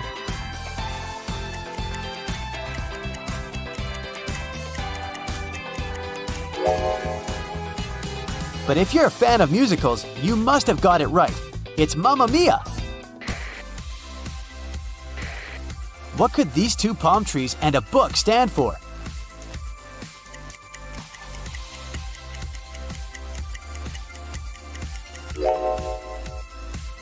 Ah, it's the Jungle Book. Okay, if you've gotten this far without a mistake, you're an emoji pro. Tell us how well you did in the comments below. Bella and Shelley are sisters and best friends. One weekend, their parents went on vacation. Before leaving, they strictly forbade Bella and Shelley to have parties in the house. But the sisters didn't listen and invited all their friends as soon as their parents left. After the party, the entire house was a mess. So, Bella and Shelley hired a cleaning lady to get rid of any evidence of the party.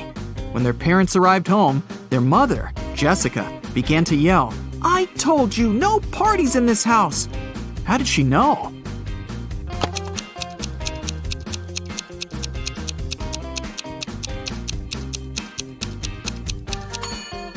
The house is too clean. There was dust on this glass vase when the parents left, but now it's fresh and clean. Jessica asked Bella and Shelley to mow the backyard lawn. None of the sisters wanted to do this annoying task. So, Shelley offered an easy way out. She put 2 cards in a hat and said, "I wrote mow on the first card and chill on the second. Pull a card and choose your destiny." Bella wasn't so naive. She suspected that Shelley was cheating and put both cards with mow written on them. But no one would believe her if she just tried to expose Shelley. And no one would look at the other card once her fate was decided. What should she do?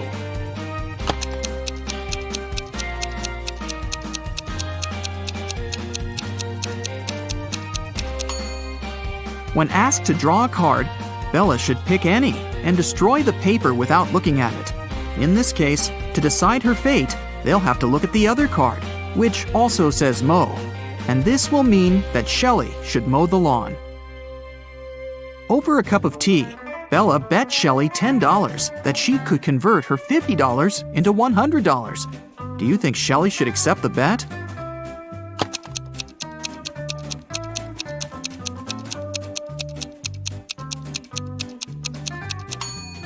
There's no logical reason behind accepting it.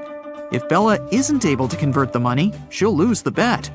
But she has only $10 to lose. Meanwhile, Shelley is supposed to be giving her $50 from her wallet. Thus, even if Shelley wins the bet, she'll still lose $40. Bella and Shelley have a certain number of candies. If Bella gives 1 candy to Shelley, they'll have an equal number of candies. But if Shelley gives 1 candy to Bella, then Shelley will be left with half the number of candies that Bella has. Can you find out the number of candies they have right now?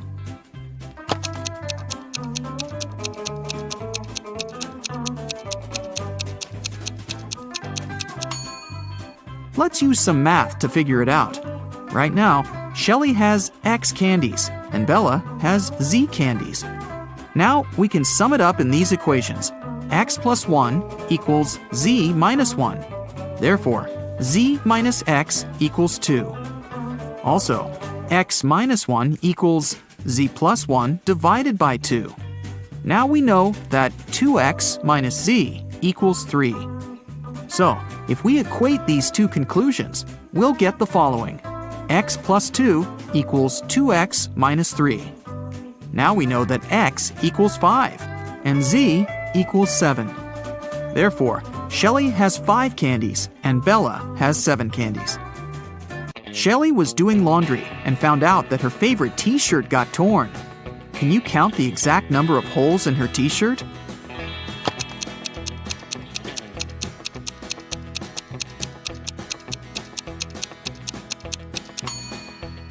The answer is not 3 or 6, which most people must be guessing. The correct number of holes is 10. 1 hole for the neck, 2 holes for the arms, 1 hole for the torso, 3 holes in the front, and 3 holes in the back. Bella went to the basement to find her old books. Suddenly, the bulb burned out. Bella took the new bulb to replace it, but the wires are very tangled. Can you find the correct switch that will turn on the bulb?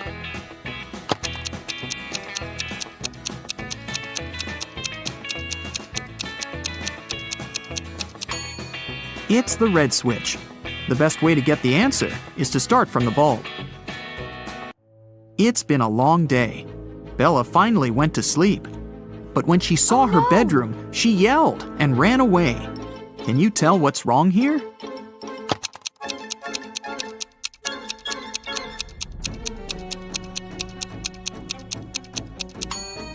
Did you notice this zombie? Bella ran to the living room and shut the door. Is she safe here?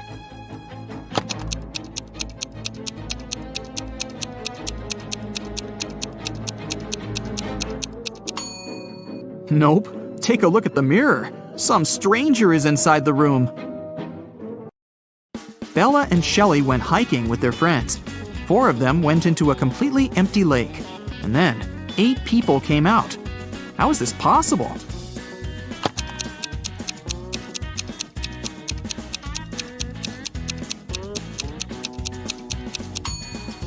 Four people were sitting on the shoulders of the other 4 when they were getting inside the lake. The guys made a stop to have a picnic. They began to play football. During their play, Bella's boyfriend, Rob, busted his lips and ears and broke a couple of ribs and thighs. However, he still managed to play a professional match the very next day. How can this be possible?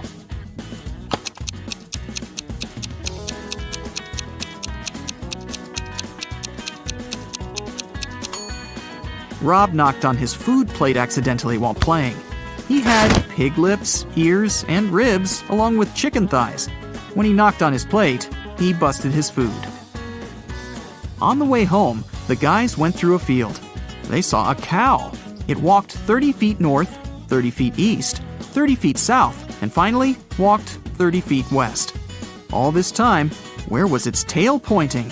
Can you solve this mystery?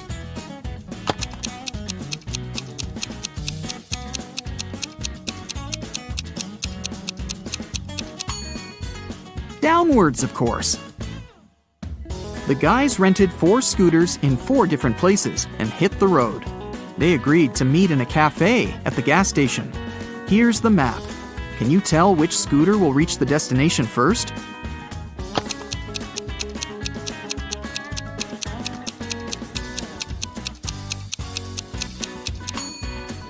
The third one. Bella and Shelley were trying to get the perfect gift for their father's birthday. Finally, they found this beautiful vintage watch, but they couldn't afford it. The seller offered them a deal. "Solve my riddle, and I'll make a 90% discount." The sisters agreed. The seller took out a $50 bill and asked, "What's the easiest way to double my money?" Can you help them solve this mystery?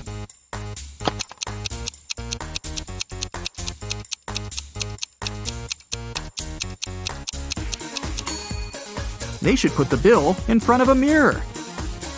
The sisters decided to have lunch in a cozy little cafe. The cook offered them tomato soup, mushroom salad, chicken wings, octopus, and mushroom pizza. Can you help them choose the safest food?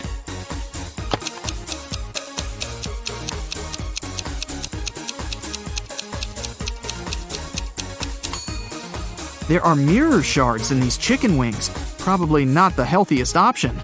I'm pretty sure those mushrooms are poisonous too. This octopus is still alive, and this soup must be several weeks old. So, Bella and Shelley should choose the mushroom pizza. After lunch, the local barista offered the sisters free coffee if they managed to solve his tricky riddle. Here's the task. Name a 10-letter word in English that can be typed using only the top rows of your computer keyboard. Can you help the ladies get their free coffee?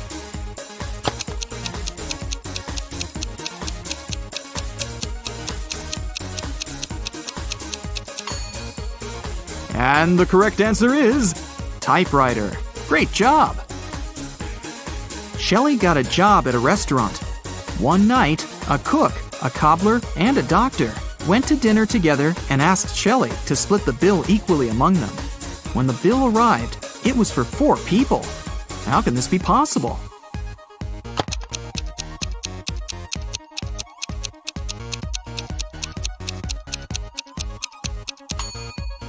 The 4th person was the knight.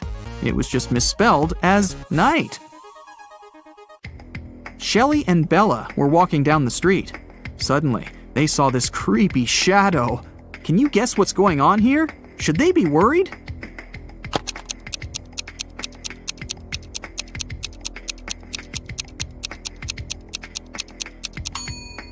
Nope.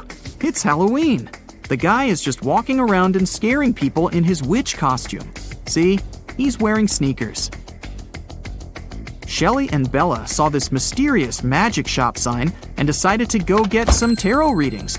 As soon as they entered the shop, a wicked witch locked the door and said, "I will make your biggest dreams come true if you crack my code. But if you fail, you'll stay here forever." Then she gave them the following clues. A. 981. One number is perfectly placed. B. 924. Everything is incorrect. C. 093. Two numbers are part of the code, but are in the wrong places. D. 147. One number is part of the code, but is in the wrong place. E. 783. One number is part of the code, but is in the wrong place. Can you help Shelley and Bella?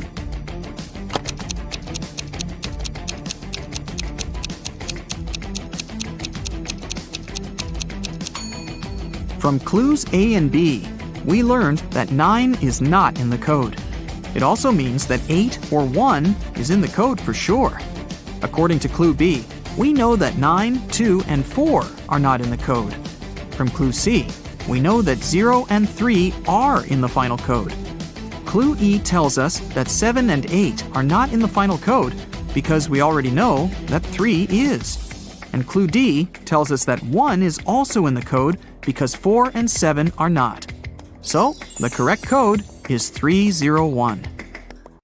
The witch has fulfilled Shelley and Bella's wishes. They wanted to thank her and decided to prepare her favorite drink from a recipe book. Unfortunately, the last ingredient was encrypted. Can you help them crack the code?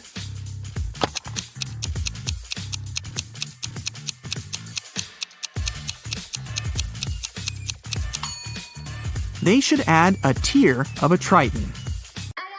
After visiting the witch, Shelley met a handsome guy, Tom. They had a perfect date. Shelley couldn't believe that he was real. She thought it was an illusion created by the witch's spell. So she decided to test the guy's logical skills. She showed him this list and asked just one question. What do these words have in common? Can you help Tom?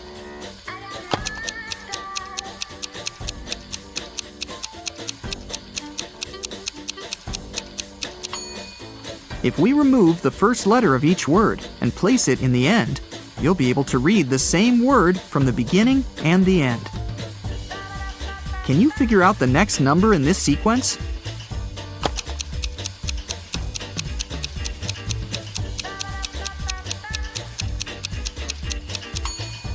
It's 2. To make the puzzle seem harder, all digits are placed apart. In fact, the sequence consists of 2 different sequences. The first one is 2, 3, 4, 5, and so on. And the second sequence is 9, 18, 36, 72, and so on.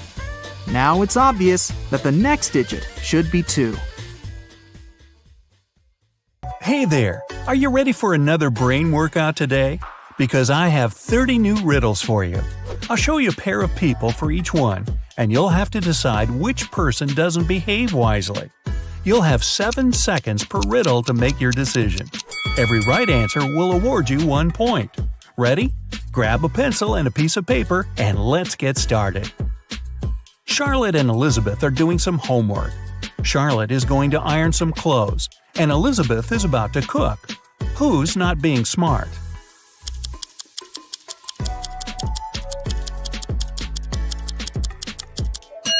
Elizabeth. Charlotte's safe because the iron is turned off. Lucas and Liam are going on a field trip with their kids. Lucas is distracted while his daughter is climbing a tree. Liam is talking to another parent while his son is petting a dog. Who is wrong?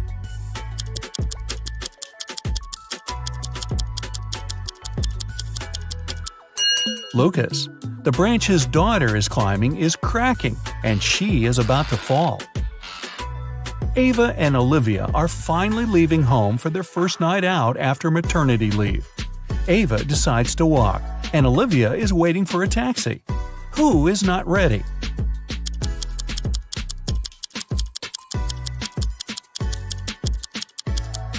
Olivia. She forgot to finish her makeup. Michael and Logan are bloggers who take selfies in dangerous places. This time, Michael is taking a selfie while surfing on a huge wave, and Logan is taking one standing on the edge of a bridge. Who is not smart?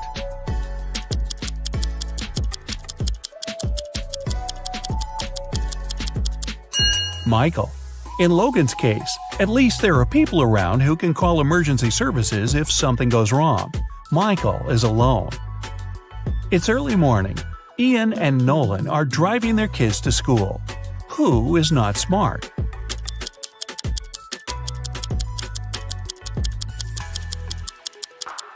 Nolan. His child is not in the car. Jackson and Emma are volunteering at an animal shelter. Jackson is feeding the cats, and Emma is washing the dogs. Who is wrong?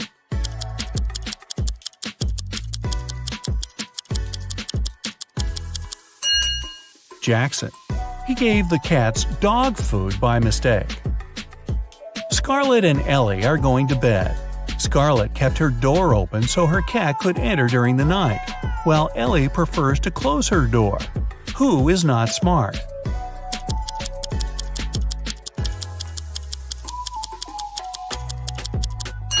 Scarlett. You should always close your bedroom door at night. In case of fire, it'll stop the flames for a while and give you more time. Riley and Isabella are taking their kids to kindergarten. Riley is riding a bike with her daughter, and Isabella and her son are going by car. Who is wrong?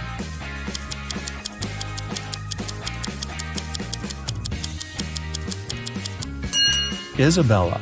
Her child isn't wearing a seatbelt. Lily and Oliver have job interviews at 4 o'clock. Lily is ironing her best suit, and Oliver is waiting in the hallway wearing jeans. Who's not getting the job today?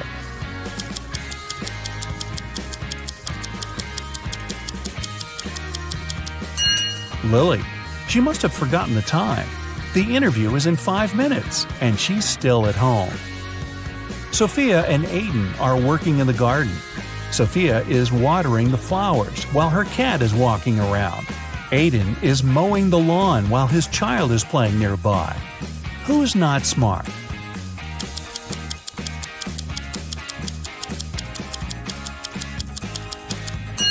Aiden. It's dangerous to use the lawnmower when children are close by. John and Brandon are making breakfast for their kids.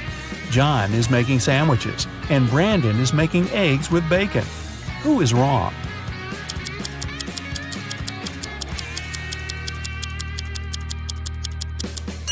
Brandon. He forgot to turn on the stove.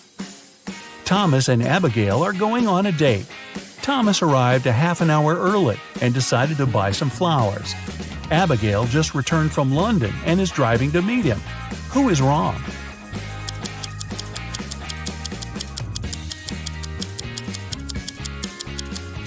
Abigail.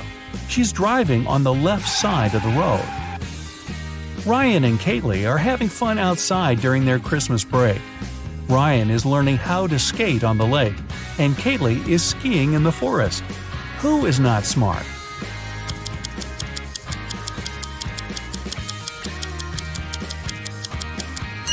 Ryan. The ice on the lake is cracking, and there's no one around to help him. Asher and Haley are enjoying their vacations.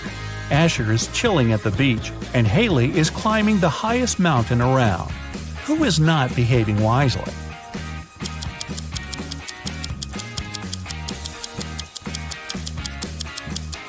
Asher. Although Haley's activity is quite risky, she seems to be okay. But Asher fell asleep at the beach and is going to get a sunburn. Chloe and Avery are having some quality time on Friday. Chloe is reading a book, and Avery is watching a documentary. Who is missing something?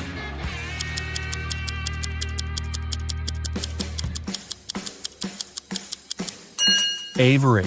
She forgot to turn off the oven and something's burning. Hannah and Maya are meeting their friends today.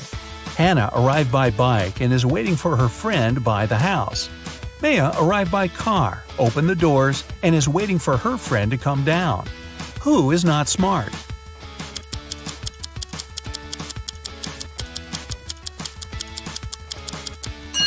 Maya. It's not safe to stay in the car with unlocked doors. A stranger can quickly get in the car and she wouldn't be able to do anything from the front seat. Mason and Jacob are going on a trip to the desert where they'll spend the whole day. Who is not adequately prepared?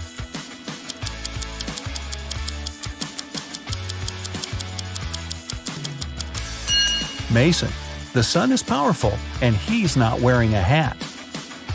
Emily and Madison are spending their time outdoors, but it's not their lucky day. Emily stumbled and fell in some mud. Madison was swinging but fell. Now they both are getting up. Who made a mistake?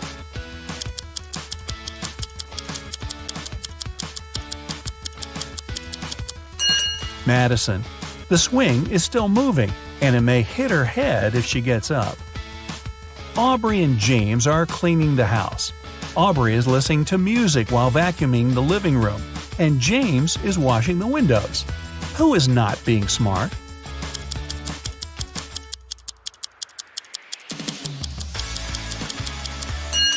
Aubrey. The vacuum cleaner isn't plugged in. Mia and Ethan are going on summer vacation. Mia is going to Greece, and Ethan is visiting his brother in Sydney. Who is not smart?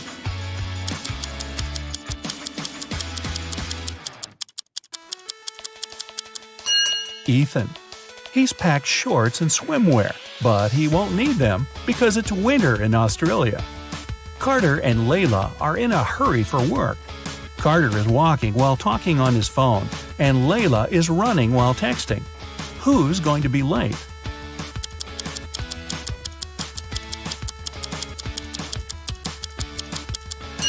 Layla. She's looking at her phone and doesn't see the pit she's about to walk into. Leah and Aaron are driving to meet their friends. Leah has all of her things scattered in the car, and Aaron is traveling above the speed limit. Who is not smart?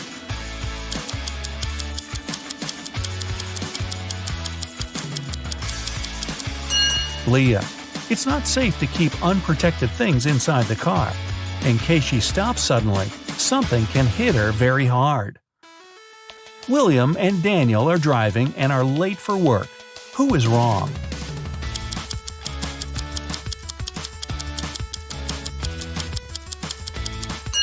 Daniel. He's driving way above the speed limit in the neighborhood. Jane and Amelia are resting in the park after running 5 miles. Jane is eating, and Amelia is drinking water from the fountain. Who is not smart?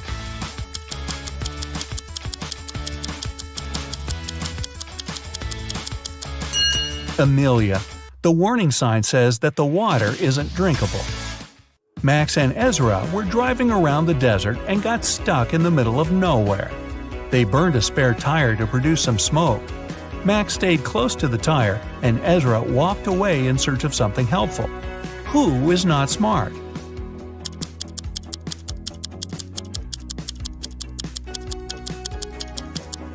Ezra. You should never leave the vehicle. Chances are the rescuers will notice the smoke and find you. But if you go, you might miss them. Both Jonathan and Savannah didn't sleep well and are starting their morning. While Savannah is preparing some coffee, Jonathan is taking out the trash. Who is doing something wrong?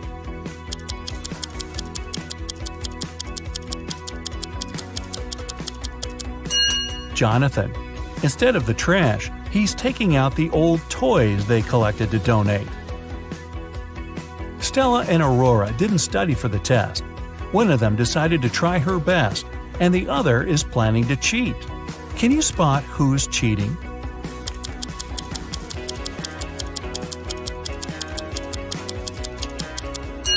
Stella.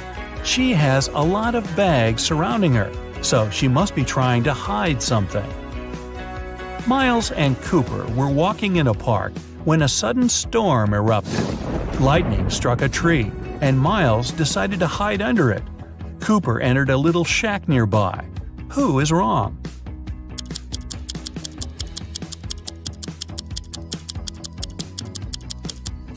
Miles. The belief that lightning never strikes in the same place twice is just a common misconception. An indoor shelter is one of the best places to hide. Leo and Melanie are preparing a barbecue party. Leo is cooking and Melanie is decorating the yard. Who is not smart?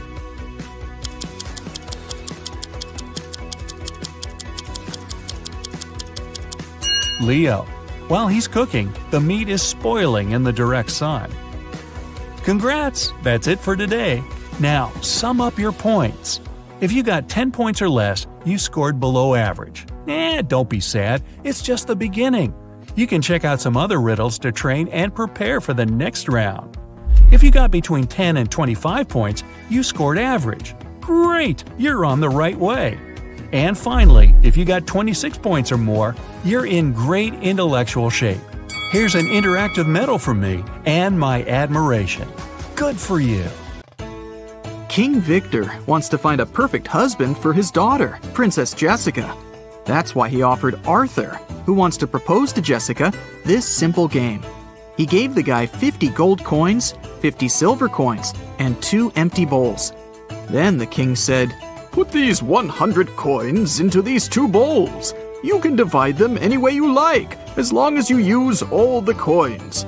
Then I will blindfold you and move the bowls around. After that, you can choose one bowl and pull 1 coin out of it. If the coin is gold, you will marry my daughter. But if the coin is silver, you'll spend the rest of your life in jail." Can you help Arthur raise his chances to marry Jessica?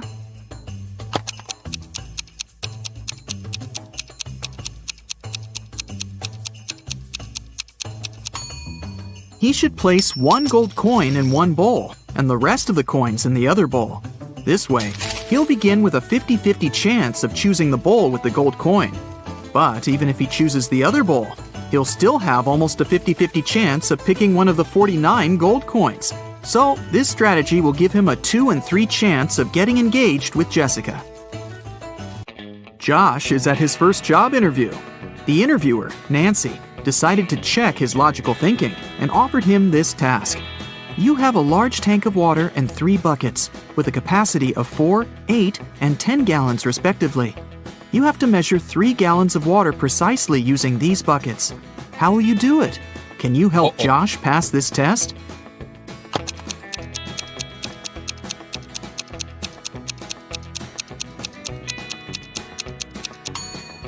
It's impossible. The interviewer asked Josh to measure 3 gallons, which is an odd number. But she offered Josh the buckets that only fit an even number of gallons, 4, 8, and 10. So he can't be precise in his measurements. There was a doctor with curly hair who lived on 5th Avenue. One day, the doctor's brother got married. What's the family relationship between the doctor and the groom? Keep in mind that brother is not the answer you need.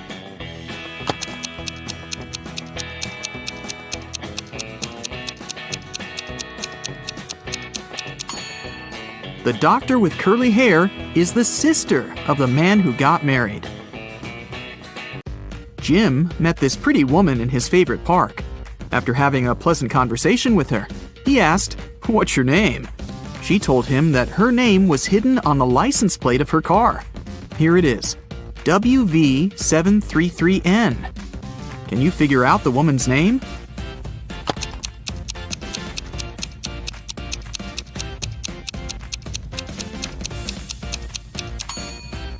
Look at the symbols upside down. The lady's name is Neelam. A kind-looking elderly woman came up to Mia in a restaurant. The woman said, "You look exactly like my younger daughter. We argued and haven't been speaking for many years. Could you do me a favor and say, 'Goodbye, Mother,' with a smile on your face when I leave?" Mia felt very sorry for the poor woman and agreed. So she said, "Goodbye, Mother," when the old woman left. Soon after that, Oh, no. Mia got the biggest shock of her life. Can you guess what happened?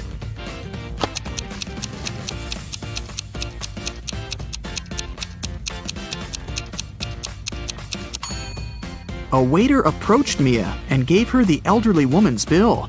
The woman had assured the waiter that her daughter would pay for her meal. Oh no! Nancy took Josh to the office kitchen. Can you see anything weird on the table?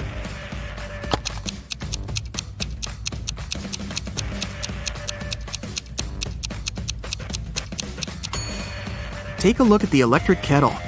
Min and Max are on the opposite sides. Look at this cute little rabbit rotating the gear.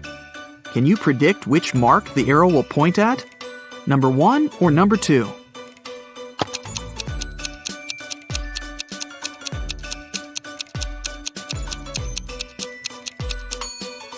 The second. The gears in direct contact will always rotate in opposite directions. There are 40 elephants, and they have 44 heads. How can this be possible?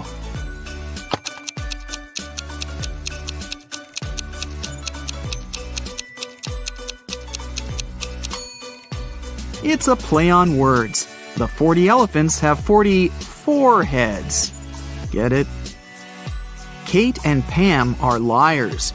They both lie on specific days. Pam lies on Tuesdays, Wednesdays, and Thursdays. She speaks the truth the rest of the time. And Kate lies on Fridays, Saturdays, and Sundays. As for all other days, she speaks only the truth. Can you figure out that one day of the week when both Kate and Pam can say, "Tomorrow I'll lie"?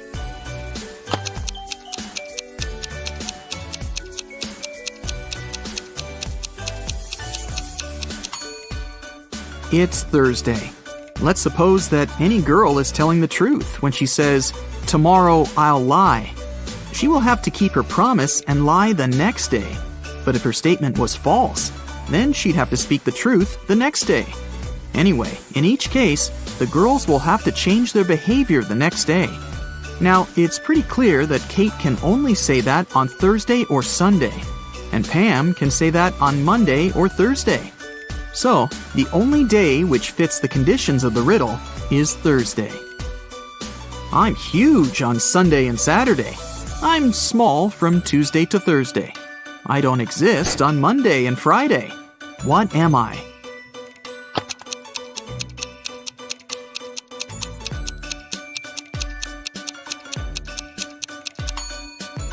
The letter S. Mike is a famous treasure hunter. He is stuck in a cave with 4 doors. Unfortunately, each door hides some serious danger. The room behind the first one is filled with ice. Anyone who enters it gets frozen in seconds. There are 2 hungry sharks waiting behind the second door. The third door opens to a room filled with the world's most poisonous gas. And the fourth door leads to a room filled with giant magnifying lenses that increase the heat from the sun. Anyone and anything that enters gets burned in no time. Uh-oh. Can you help Mike escape?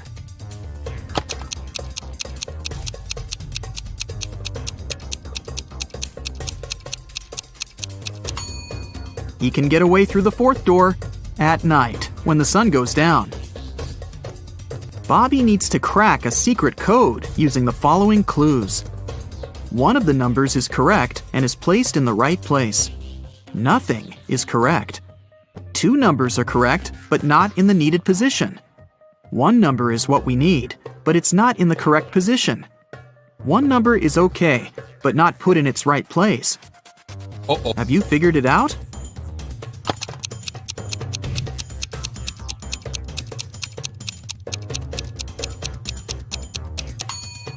Let's begin with statement 2. We can exclude 0, 3, and 2 from the final code. Now, according to statement 3, we can conclude that numbers 1 and 8 are correct.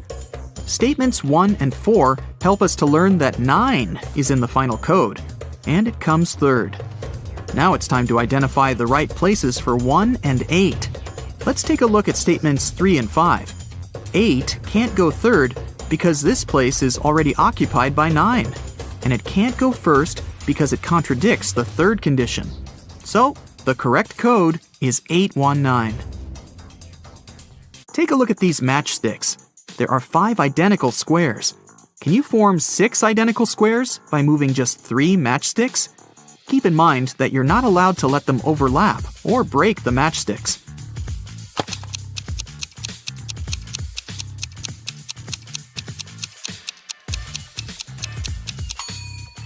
Here's the way. Take these 3 matchsticks at the bottom and place them vertically in the center of the squares in the middle row. Voila! Now you have 6 identical squares.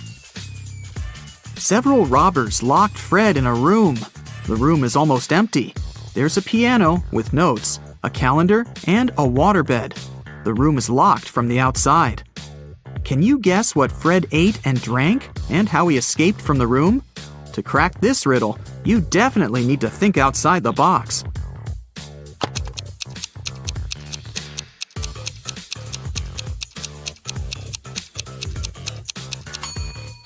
Fred ate the dates on the calendar, got water from the waterbed, and used a piano key to escape. Fiona can eat 27 chocolates in an hour. Alex can eat 2 chocolates in 10 minutes. And Kitty can eat 7 chocolates in 20 minutes. How long will it take them all to eat a large box of 120 chocolates?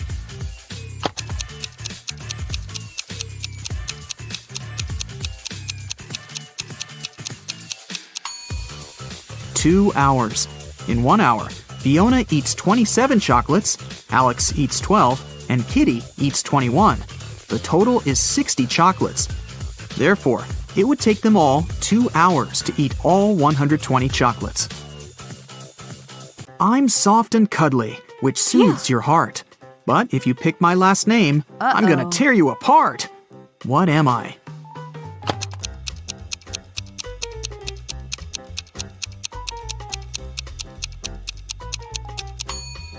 I'm a teddy bear. There are 2 sand hourglasses. The small one can measure 5 hours, and the large one can measure 7 hours. How can we measure 16 hours with the help of 2 hourglasses running together?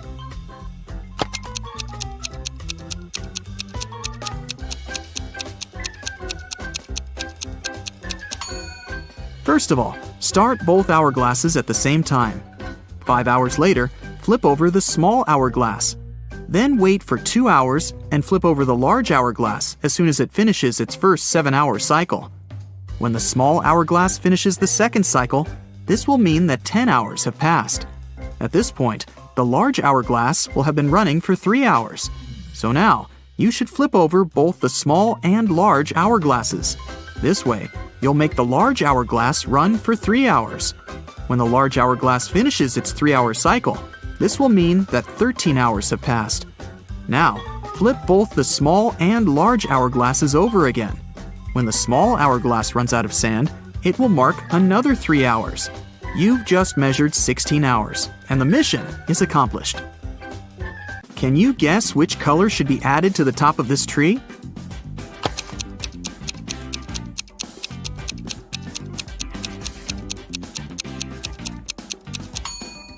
The number of letters in the names of these colors gets reduced by 1 in every next row. Scarlet is made up of 7 letters. Orange and yellow have 6 letters. Green, brown, and black contain 5 letters. Gray and blue have just 4. So, the missing color should be made up of 3 letters. For example, red. Amy entered her favorite fast food place to get some fries. She saw these 4 people inside. Can you tell who's not poor?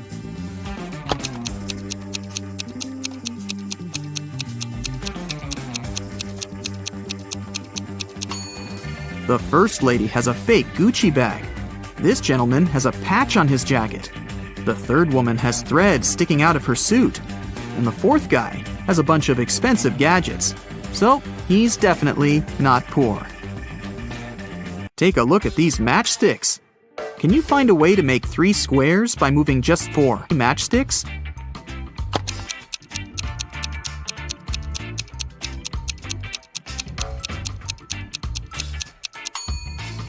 Here's the right way. The accountant says, "The attorney is my brother." But the attorney claims he doesn't have a brother. Who's lying?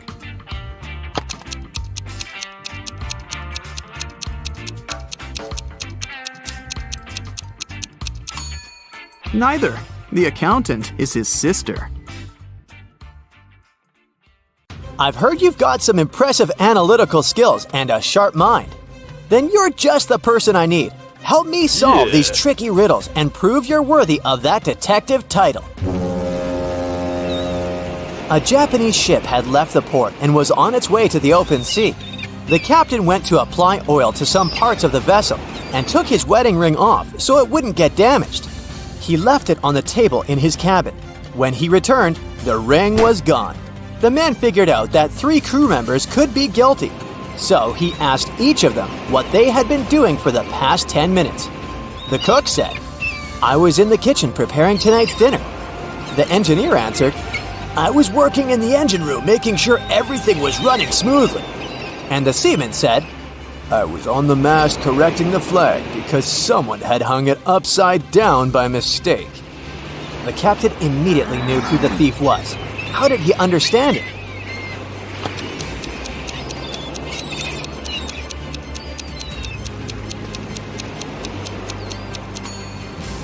It was clearly the seaman. It was a Japanese ship, and the Japanese flag is white with a single red dot in the middle. It can't be hung upside down. Cheryl was reading a book, but she was careless and accidentally tore out pages 7, 8, 100, 101, 133, and 334. How many pages will she have to fix?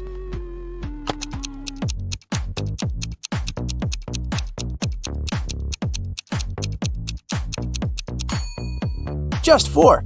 7 and 8, as well as 333 and 334, are just different sides of one page. A folder with extremely important documents disappeared from Detective Brown's office.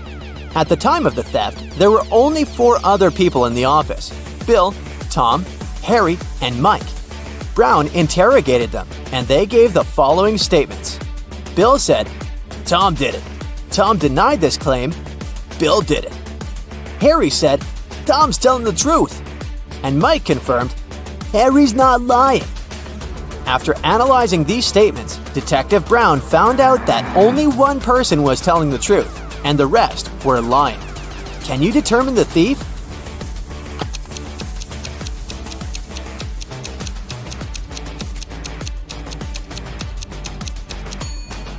Tom is the thief, and Bill tells the truth. If Bill was the thief, both Tom and Harry would be telling the truth. If Harry was the criminal, none of the statements would be true. And if Mike was the thief, none of the statements would be true either. Your friends complain that every day they have an egg spinning competition with only raw eggs, and every day one particular boy wins. Your friends ask you to find out how he manages to do it. You start observing the boy spinning an egg when suddenly it drops to the floor. The boy goes and takes a broom to clean it up, as if it happens every day. You immediately understand why the boy always wins the daily competition. What's his secret?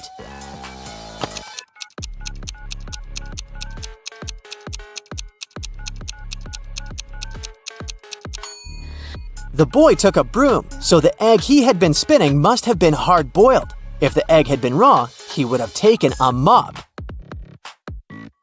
A man was discovered unconscious at his desk, alone in the locked office. He was rushed to a hospital, and the police started investigating this case. The only clue was a sealed envelope on the man's desk. Have you figured out what happened?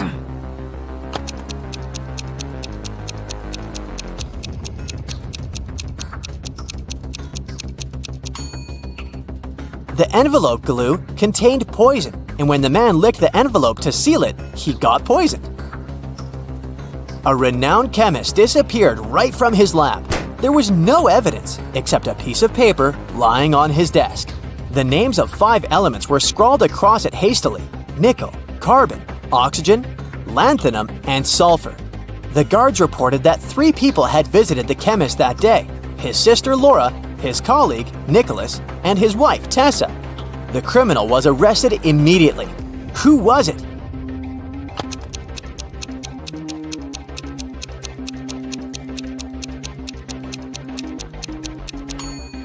The list of chemicals is a clue. Their abbreviations spell out the name Nicholas.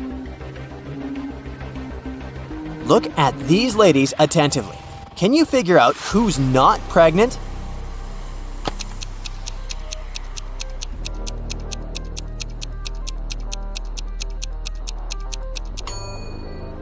It's the one wearing a green dress. This person has big feet and is wearing a wig. It's actually a man trying to steal a watermelon. That's why he dressed up as a pregnant woman. Each of these 3 women claims she is this boy's mother. But who is the real mom?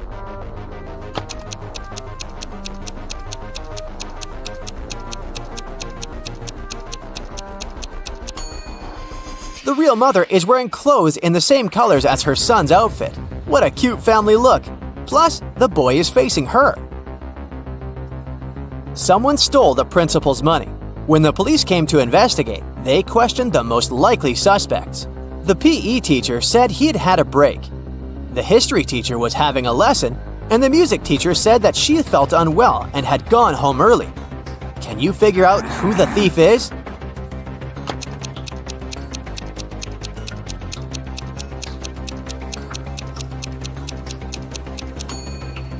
The music teacher is the thief.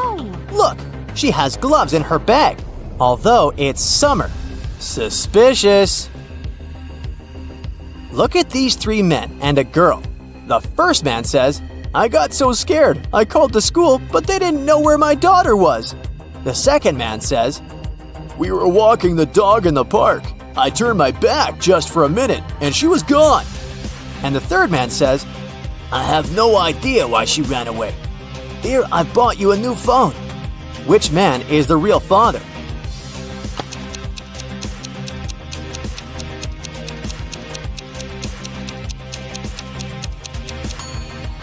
The second man is the father.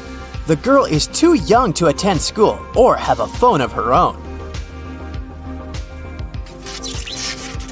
Someone stole important documents from a businessman's office when the power went out.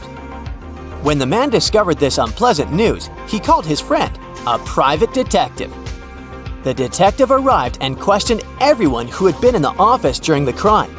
The first person said, "I left the office to get some coffee and donuts." The second employee claimed that it had been dark and she'd taken a nap. And the third worker said, "I went to the kitchen to get a latte from our new coffee machine." Who's the thief?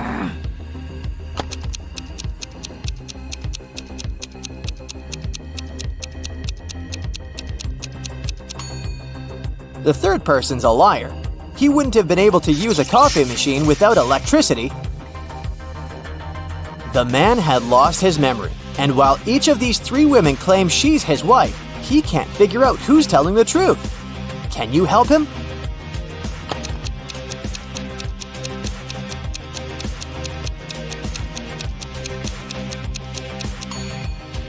The man and his real wife have matching rings.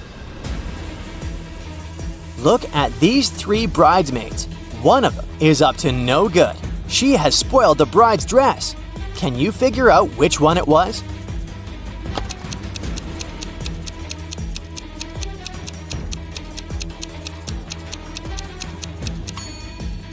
The bridesmaid who had ripped the dress must be left-handed because all the rips were made with a left hand. Pay attention to their placement and direction. And this is the only left-handed maid. She's writing down some notes using her left hand. At 9 a.m., Ethan got a call from his friend, an owner of a large business. The man said that a very important document had disappeared from his office. It had been on his desk the evening before, but now it was nowhere to be found. Ethan immediately came there to question his friend's employees. Soon he had 3 suspects. Walter said he had spent the previous evening at the movies. Joan had dinner with her friends, and Zachary visited an art gallery. It didn't take Ethan long to understand who is lying. Have you figured it out too?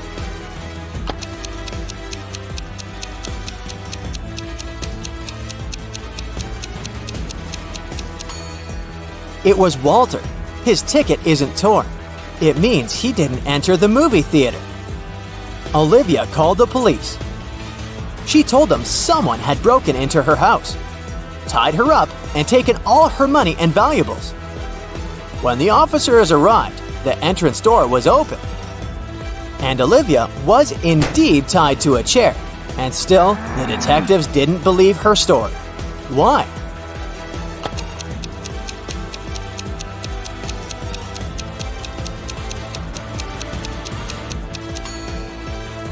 If the girl was tied, how did she manage to call the police? You take it and throw away its outside. Then you cook the inside. Then you eat the outside and throw away the inside. What is it?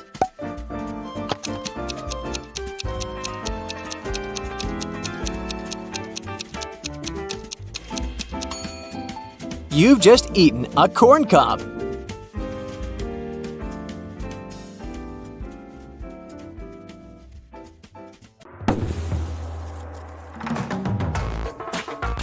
During a visit to an antique store, Rachel found a peculiar piece of gold. It turned out that the man who brought it to the shop mentioned it had once belonged to a pirate named Captain Benedict Jameson. He said he had hidden the rest of his treasures on an island. The map was hidden inside a cave that was located on a beach on the same island, but no one has managed to find the treasure yet. Rachel was intrigued, so she called her friend Jeremy and convinced him to set sail there to search for this treasure.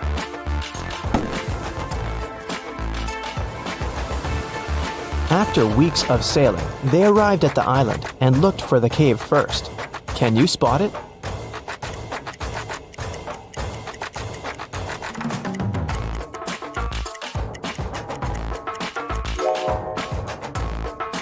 Here it is.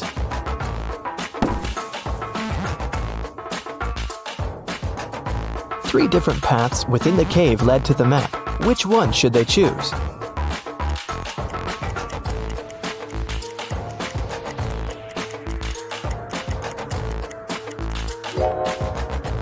Notice the blinking eyes of a wild animal waiting for its prey in the shadows of the second path? There is a rather large spider web blocking the third path. That must only mean there's a large spider that made it. So, the safest option is the first path.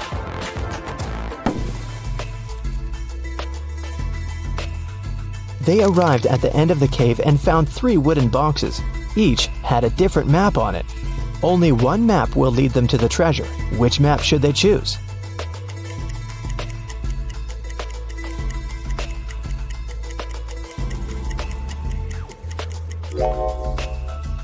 The area that the first map shows is surrounded by trees. The second map shows an area surrounded by the ocean. The area on the third map is surrounded by mountains.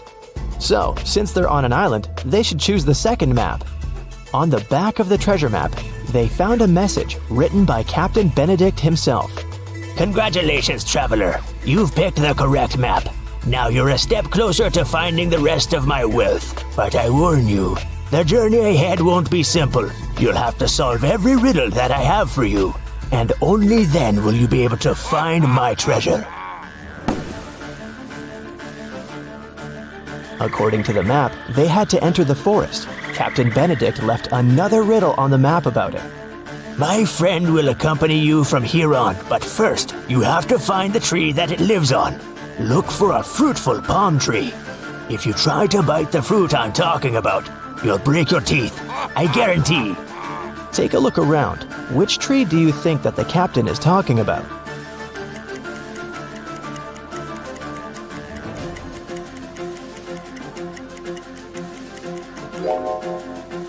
Some of these trees don't have any fruit at all, so none of them can be the tree the captain mentioned. These trees have bananas on them, but you won't break your teeth if you eat bananas. Then it must be this tree with coconuts, because you'll definitely break your teeth if you try to bite a coconut.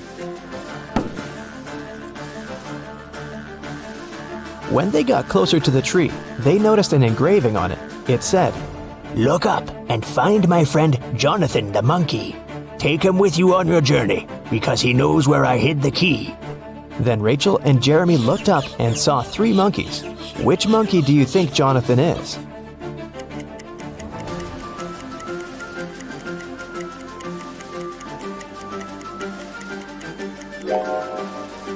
Notice that the 3rd monkey is holding the same piece of gold as the one Rachel found at the antique store.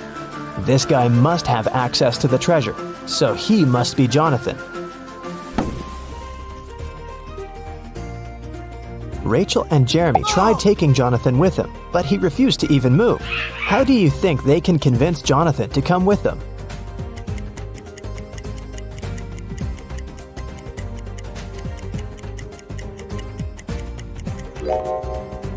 Luckily, there's banana trees around, so they should just give him a banana to gain his trust. Jeremy wanted to climb one of the banana trees to pick a banana, but they were all very tall, and it seemed impossible to climb any of them. However, Rachel suddenly burst with excitement after seeing something that would help Jeremy. What did Rachel see?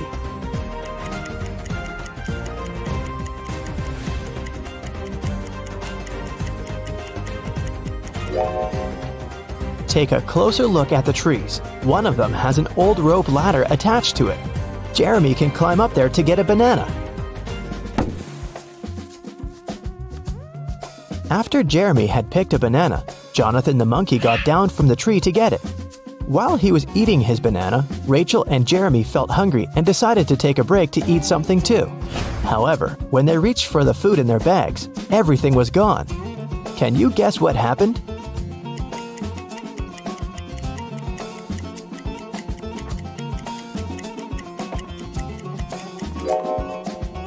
Did you notice something strange as Jeremy was climbing the tree? Let's rewind a bit to show you what happened. The monkeys were stealing all the food from Jeremy and Rachel's bags. Rachel and Jeremy had nothing else to eat other than the bananas off of the trees. But when Jeremy tried to climb up the rope ladder again, the rope broke. Now that they wouldn't be able to pick any bananas, they had to find something else to eat. They walked around and came across a waterfall. Rachel suggested that they catch some fish. Jeremy then caught 3 different fish, but only one of them was safe to eat. Can you tell which one?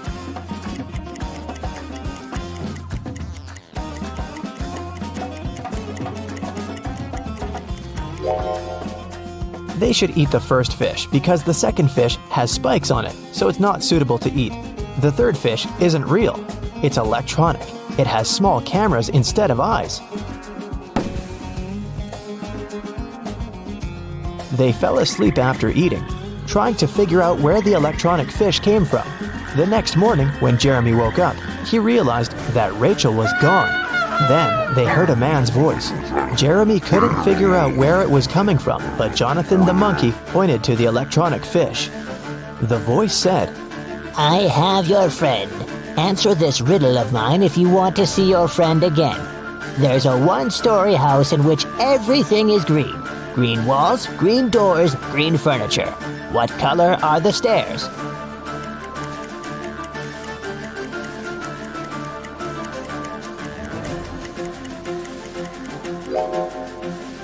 Since it's only a 1-story house, there aren't any stairs in it.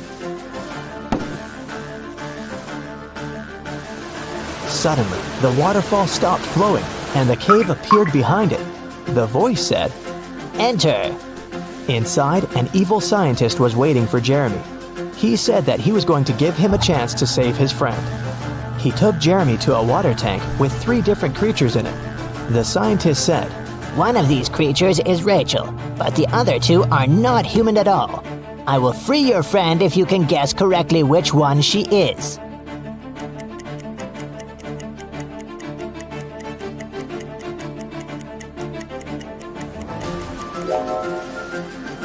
Take a closer look at the second creature. There are definitely human legs covered with seaweed.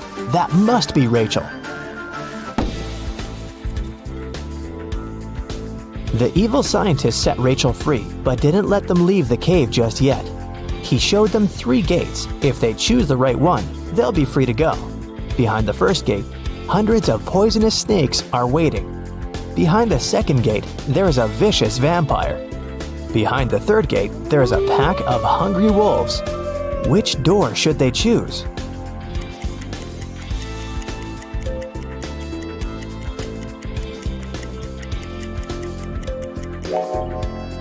They should choose the second door. It's morning outside, the sun is shining bright, and vampires can't survive the sun. After Rachel, Jeremy, and Jonathan got free, they got back on the trail following the map and arrived at the side of a cliff. There were 3 different bridges in front of them from which they could walk across to the other side. Which bridge should they choose?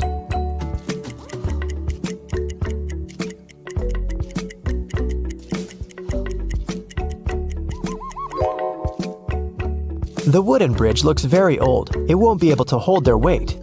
Even though the metal bridge looks sturdy, it's very narrow and it has no railings. They might lose their balance and fall.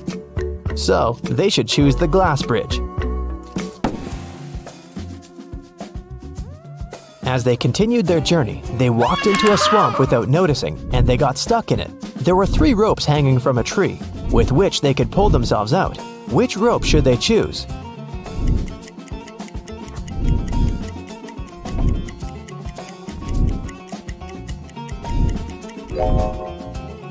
The first and the third rope are no ropes at all. One of them is a snake and the other is a tiger's tail, so they should choose the second rope. After they saved themselves from the swamp, they were finally able to make it to the last destination that was marked on the map. There was a trap door in the ground. They had to go through it, but it was locked with a 5-letter combination padlock. However, Captain Benedict left a clue on how to unlock it in his notes, and the clue was 3, 8, 5, 19, 20. What do you think it means?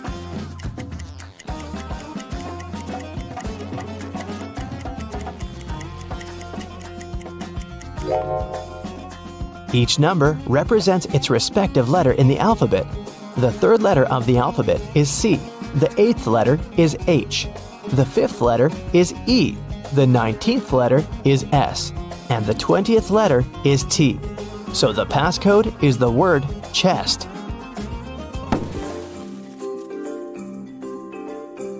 Once they opened the door, they saw a staircase leading to an underground room. When they entered it, they found 3 different chests. Only one of them holds the treasure. Which one is it?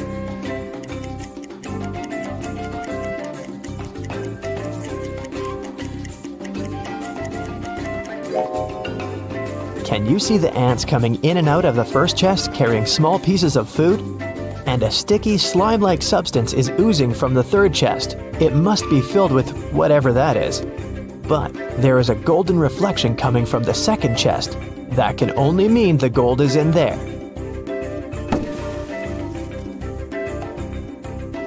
They left the room with the treasure chest. However, the chest was locked, and the map didn't have any more notes or directions on it. Jonathan started pulling Rachel's shirt as if he wanted to say something. Then, she remembered Captain Benedict's previous note. My friend Jonathan the monkey knows where I hid the key. So she and Jeremy started following Jonathan. They arrived at a beautiful garden with 3 statues. Each statue was holding a key, and only one of them would open the treasure chest. Which one should they choose?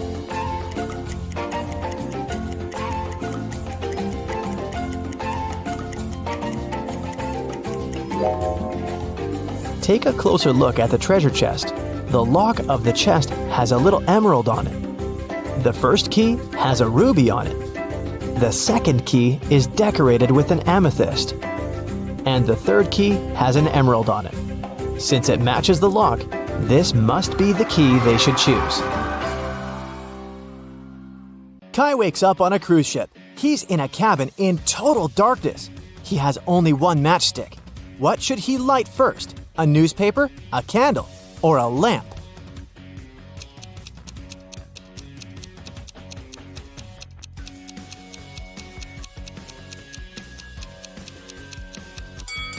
Kai should light the matchstick first. Kai leaves the cabin and walks down the hallway. To reach the deck, he needs to enter one of these 3 doors, but each passage has an obstacle. A huge venomous snake is crawling behind the first door. There's a kraken with creepy tentacles waiting behind the second door. And there's a hungry megalodon with sharp teeth behind the third door. What should Kai choose?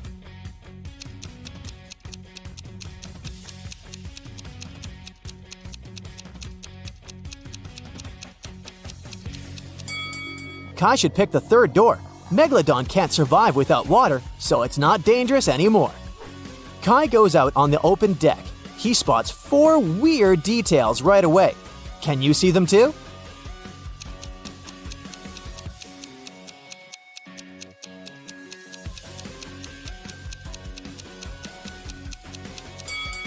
There's Saturn in the sky instead of the sun.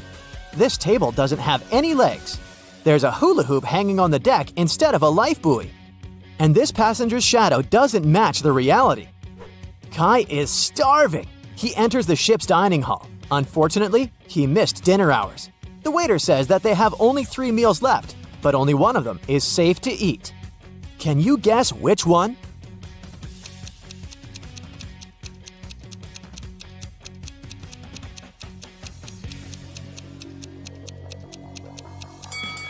Let's take a look at this pizza. Can you see these metal nuts among the topping ingredients? It's definitely not safe. As for this pudding, there's a spider stuck in it, so Kai should probably choose the sandwich. Kai looks around and sees 3 security guards having lunch, but one of them is actually a thief. Can you spot this person?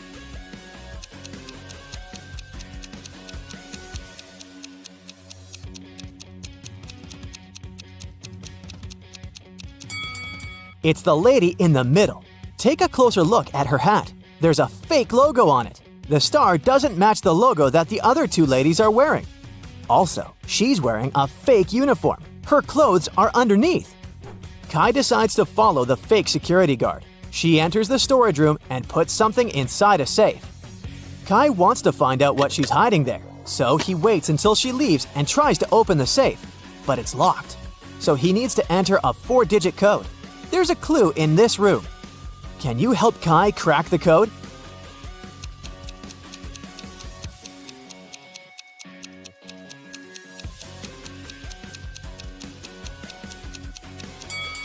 Let's take a look at these 4 suitcases. The number of stripes on them implies the digits in the code, so the password is 3514. Kai opens the safe and finds 2 similar gemstones inside it. One of them is a real diamond, and another is a fake copy made from quartz. How can Kai quickly find out which diamond is real without using any special equipment?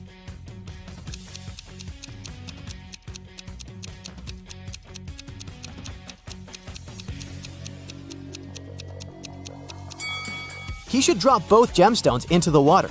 Quartz will float and sink slower because it's less dense than the real diamond. Kai tells the ship's security guards about the thief and goes to his cabin. Suddenly, he sees his neighbor Molly in the corridor. She's very upset. What happened? Someone robbed my cabin while I was hanging out by the pool. They took all my jewelry. Kai explores the space and says, "The thief must be your enemy. It's not a regular robbery." How did he know?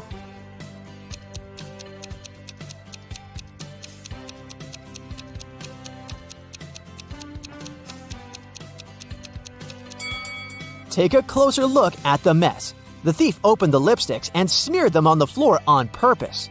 Also, all the shampoo bottles are spilled, and Molly's dresses are torn. Why would an ordinary thief waste time on these things? Therefore, the criminal had an intention to cause as much damage as possible. Kai checks the cabin with a special ultraviolet flashlight. Can you help him spot 3 clues?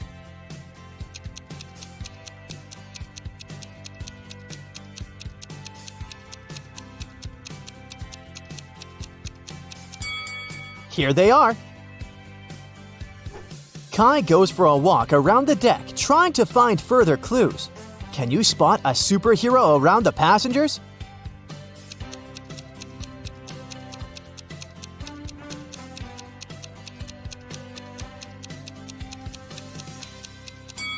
Over here. Kai returns to his cabin. Can you find 3 emojis in this room?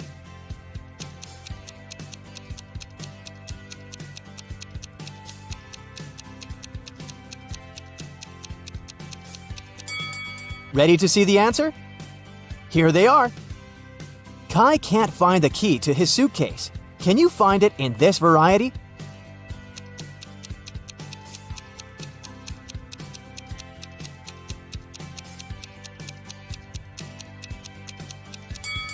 It's over here. Kai goes to the local smoothie cafe to get some fresh juice. Can you spot one extra emoji on this image board?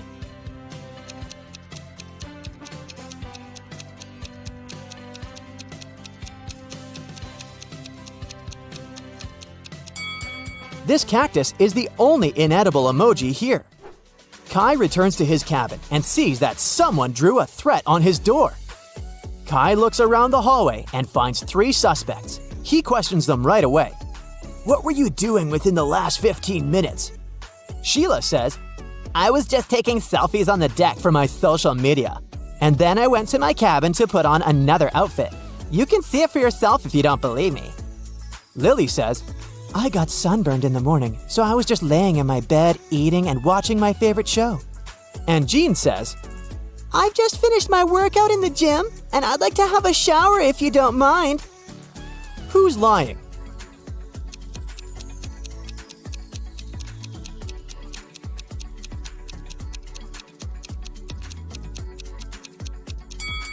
Sheila, take a look at the dress in her selfies. It's the same outfit that she's wearing now. Therefore, her story is fake. The ship's security guards interrogate Sheila and check her bags. Can you see anything suspicious in her luggage?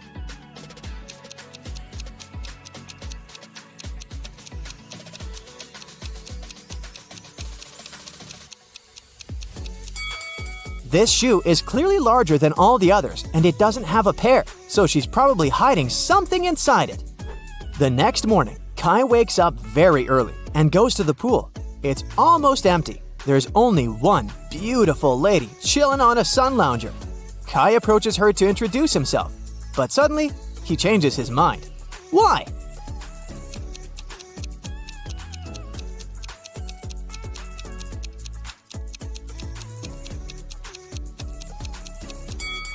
There are 2 inflatable flamingos in the pool, and also 2 cocktails, one in the lady's hand, and another one probably belongs to her spouse, because she has a tan line on her ring finger. Kai decides to go to the dining area to have breakfast. Can you spot anything odd?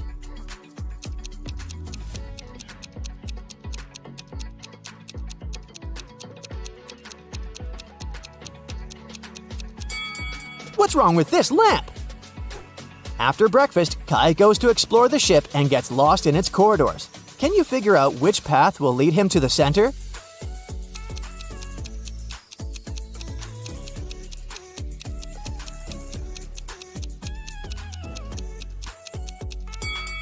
Only path C will actually lead Kai to the center. Kai enters the exit door, but there's another trap. The door slams shut behind him. He needs to enter a 4-digit code to open the combination lock and escape. Luckily, he finds a note with a hint. Can you figure out the code?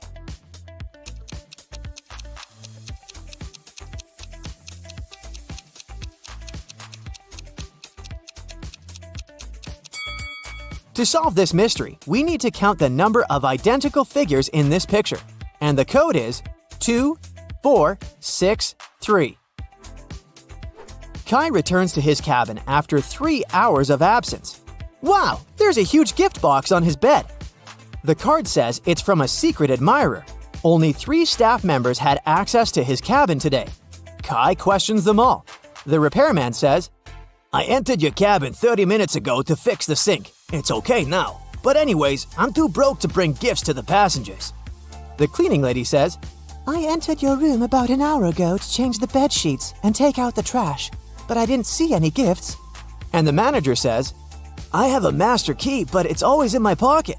Nobody warned me about any gift deliveries." Who's lying?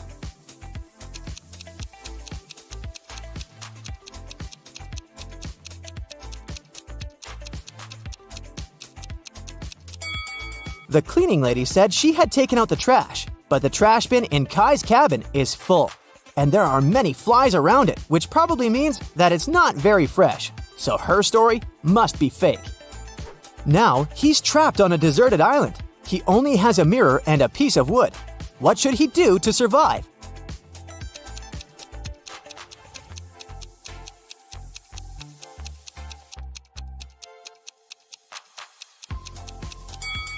Kai can use the mirror to reflect sunlight onto the wood, creating a signal fire so that the rescuers could find him. Okay, get ready for the ultimate attention test. Every smallest detail might turn out to be crucial. Let's find out how sharp your eyes really are. Look at these glasses. They're filled with water, and each of them has some object inside. Can you tell me which glass has the largest amount of water?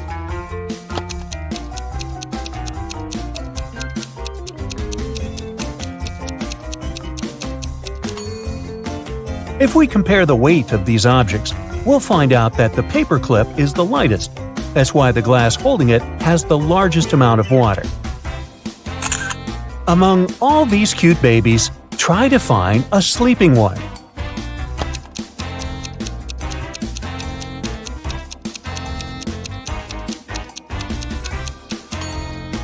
Right, here it is. Wow, that was tricky. Bunnies, bunnies, bunnies. But I know for sure there must be an egg hiding among these cute creatures.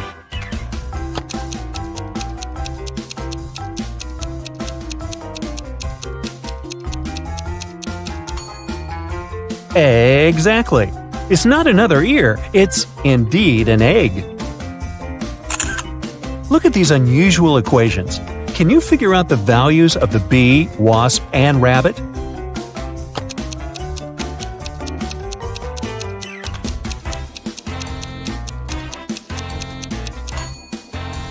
The wasp is worth 10, the bee is 12, and the rabbit is worth 6. Now, to crack this riddle, you need to use all your attention skills. Mike was going to take his corgi to the vet, but the pooch has run away and hidden in the garden. Can you find it?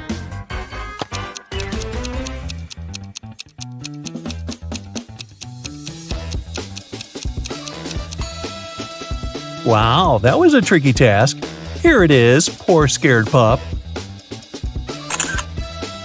A lot is happening in this picture, but you just need to spot one thing, a banana. A little hint, it might be hiding in a very unexpected place.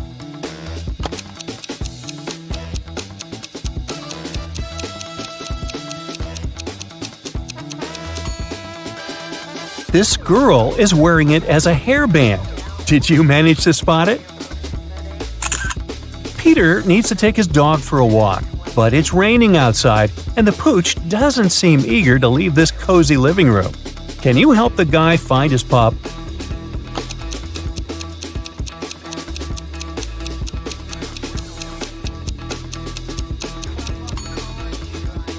Here it is, near the sofa. It looks like a regular living room, but happiness is hiding here. How fast can you spot it?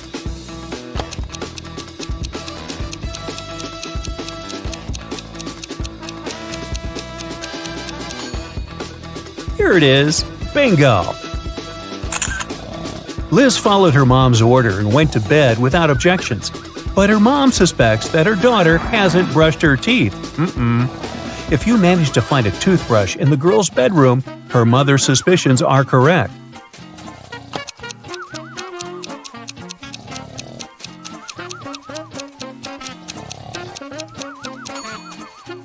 The toothbrush is hidden on that shelf. Uh-oh, someone is going to be in trouble tomorrow. Despite cold winter weather, Mark set off on a photo trip. His main goal was to capture a bear on film. Unfortunately, Mark isn't very attentive. A bear is watching him, but he doesn't notice the animal.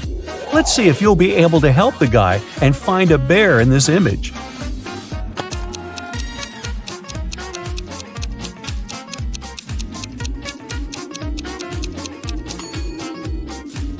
Right, here it is. What a curious creature. Look at this image. How many triangles can you see?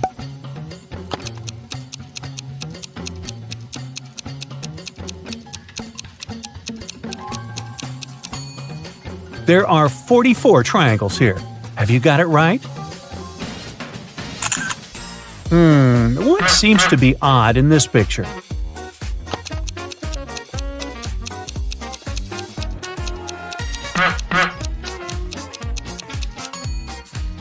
It's definitely the McDonald's sign, but isn't it too early for it? How good are you at math? We'll see in a moment. If A plus A equals B, B plus B equals D, A plus D equals E, then how much is B plus D plus E?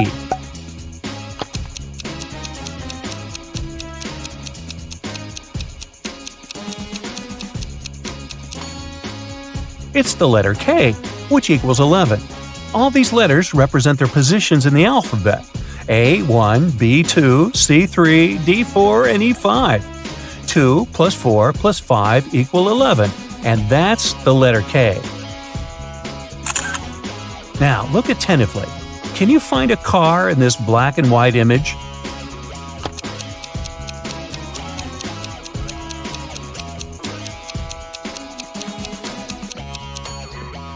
Here it is, hiding in the corner. Now, this one is probably the trickiest riddle out there. I've spent ages trying to figure out the answer. Can you find a ring in this image?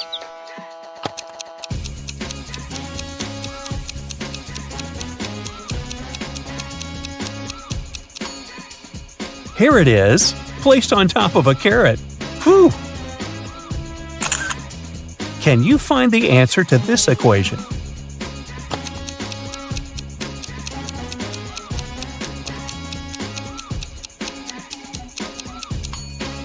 The answer is 3. See for yourself. A cat equals 4, a mouse is 3, and cheese is worth 2. Then, 4 minus 3 plus 2 is 3. Take a look at these creatures. They all seem to be zombies. But in reality, just one of them is the real monster. Can you figure out which one?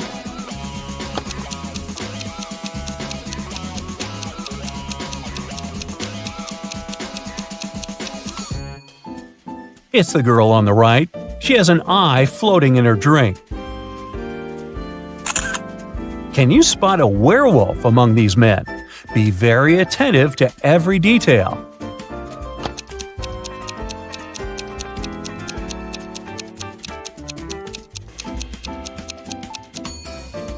I hope you've noticed that large, beautiful full moon shining through the window. Then you must have deduced that none of these men is a werewolf. Otherwise, he would have already transformed.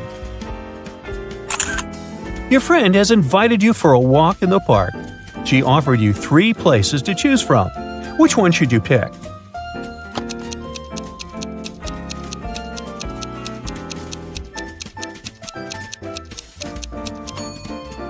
A wolf is hiding in the bushes in the first park. In park number 3, there is a snake in the grass. Only the second park is safe for a nice long walk.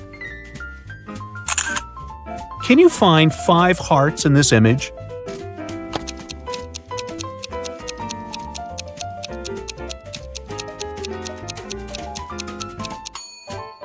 Here they all are. How many of them have you managed to spot? There are 4 mistakes in this image. Can you find them all?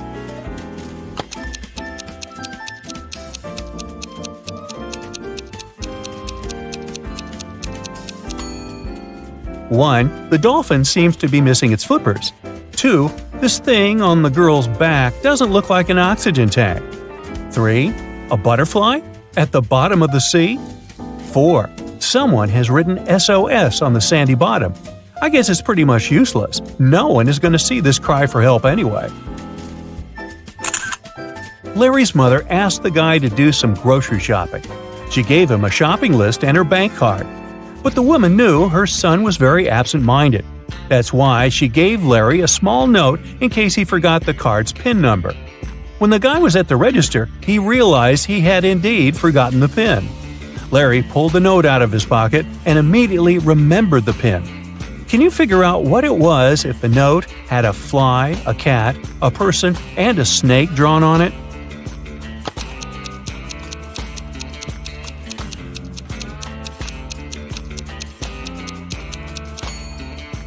The pin was 6420. Larry just had to count the number of legs on each creature. Thomas loved asking his friends to solve all kinds of funny riddles. If they answered correctly, he helped them with whatever they had problems with. One day, Daniel came to Thomas and asked for help with his math exam. He knew the rules, though. He had to solve one riddle first. "What kind of running leads to walking?" Thomas asked. "Do you know the correct answer?"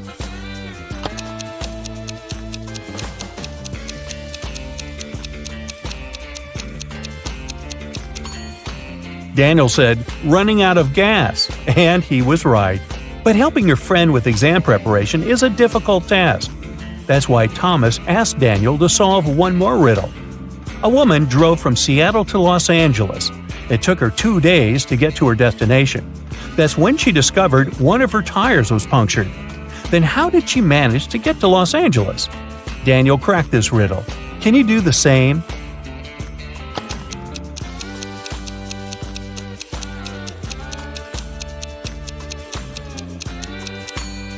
The punctured tire was the spare one. Ooh, that was lucky. Detective Oliver Smith was leaving for work in the morning when he saw a man running out of his neighbor's house. He stopped the guy who said his name was Paul. He came to visit his colleague about 30 minutes ago and saw him fighting with a man. The door was locked and Paul couldn't get inside to help. While he was trying to find the way to enter the house, the criminal left. Paul entered and saw his colleague lying on the kitchen floor, unconscious. Oliver and Paul came into the house. Nothing seemed to be out of the ordinary, but after looking around the kitchen, the detective arrested the man. Why?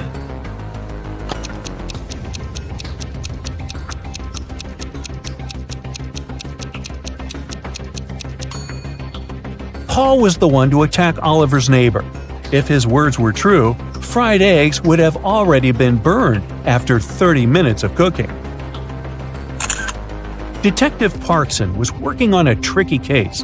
One day, he vanished. His colleagues found an encrypted note on his desk. It looked like this. The officers knew Parkson had 3 suspects: Milana, Susan, and Emily. Who had some information about the detective's disappearance?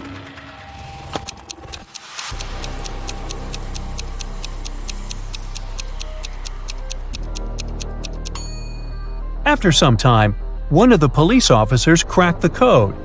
D plus 1 equals E, L plus 1 equals M, and so on.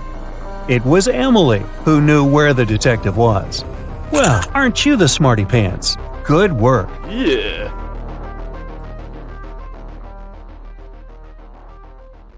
Kitty runs a dance show. She arrives in Finland with the 3 best dancers to perform during the Christmas holidays. On the first day of their trip, Kitty was found unconscious in the hotel room. Doctors claim that someone had poisoned her. The police interrogate all the dancers. Kira says, "My colleagues and I left the hotel early in the morning to explore the city, and Kitty stayed in the room for a conference call. I had a date with my online boyfriend, Mikkel." Pam says, "I went to the beach to sunbathe and swim. When I returned, I saw Kitty on the floor." And April says, "I went to the museum alone. Nobody wanted to join me." Who's lying?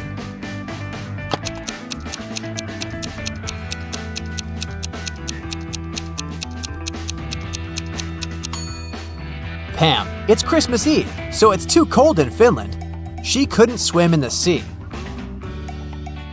Oh no! The police arrested Pam, and now Kira and April urgently need to find a new dancer for their show. They look through some profiles online and select these 3 ladies: Deborah, Sally, and Lily. But only one of them isn't fake. Can you guess who?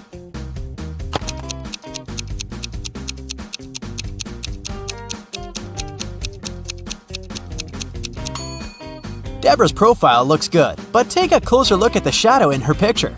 Her head is photoshopped to a different person's body, therefore, she's fake. And according to the 3rd lady's birth date, she hasn't been born yet, so they should choose Sally. April, Kira, and Sally are performing in a music hall, but first, they go to the dressing room to prepare. Suddenly, the local security guard comes in and announces, Stay where you are! We have to recheck all the luggage. There's a runaway criminal among the actors. Here's the luggage left by 4 guys who are playing Santas. Can you spot the criminal?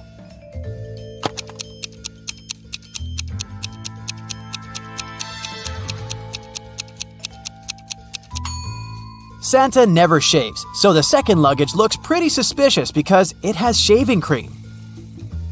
The remaining 3 Santas open the performance. They look absolutely identical in their costumes. After the show, they go backstage and take off their beards and hats to drink some coffee. This is Carl, Peter, and George. After the break, they put on the costumes again and go to the after party. Can you decide which one of them is Carl?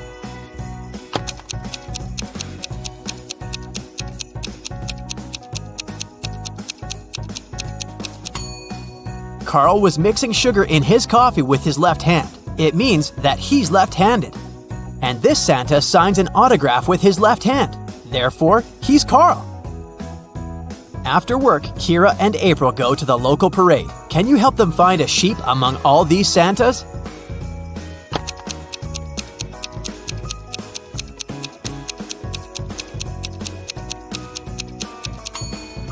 There it is.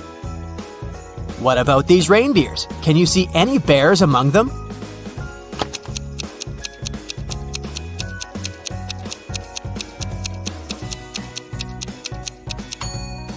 Hello?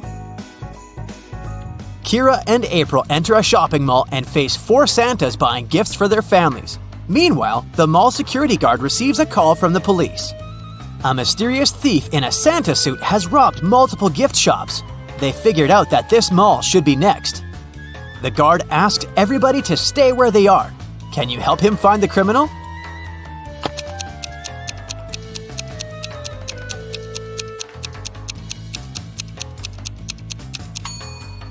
It's the 3rd Santa. He's hiding a couple of crowbars in his bag.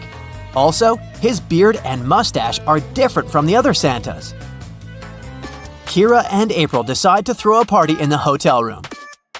April decorates the room and sets up the Christmas tree. Meanwhile, Kira cooks dinner and prepares gifts for 3 people: Thomas, Sally, and Mikkel. The guests arrive and the party begins. At some point, they notice that someone has stolen all the gifts. Kira believes it must be one of the guests, so she questions everyone. Every guest makes 2 statements, 1 truth and 1 lie. Thomas says, "I wasn't in the room when it happened. I know Mikkel stole the gifts." Sally says, "Mikkel stole them. I saw it. I already have enough presents." And finally, Mikkel says, "I didn't steal the gifts." Thomas tells the truth. He wasn't in the room. Who stole the Christmas gifts?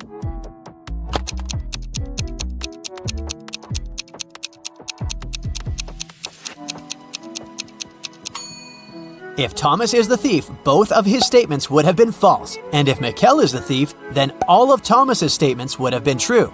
Therefore, Sally stole the gifts. Frank is staying in a hotel room next to Kira. The day before Christmas Eve, she knocks on his door to borrow some toothpaste. The door is open, and Frank is lying unconscious on the floor. Later that day, doctors figured out that he was poisoned. Kira questions 3 people. All of them are Frank's roommates. Jeff says, "Today I've had dinner with my girlfriend. I only saw Frank in the morning, and he was feeling great." Thomas says, "We had breakfast with Frank in his room this morning. He was in a great mood." And Ellie says, "I've just returned. I had to buy gifts for my family, so I've been shopping all day." Who poisoned Frank?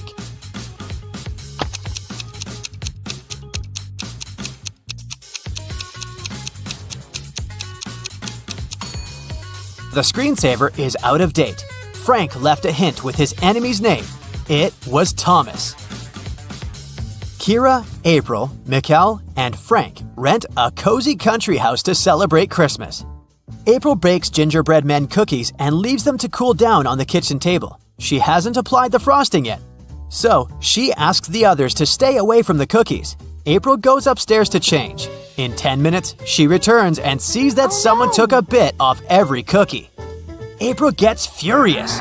She asks the others, "What were you doing within the last 10 minutes?" Mikkel replies, I was building a snowman outside. I have no idea what was going on in the house. Frank says, I was decorating the Christmas tree with these balls. And Kira replies, I was watching my favorite movie in the bedroom. It was so loud that I didn't hear anything. April already knows who's lying. What about you?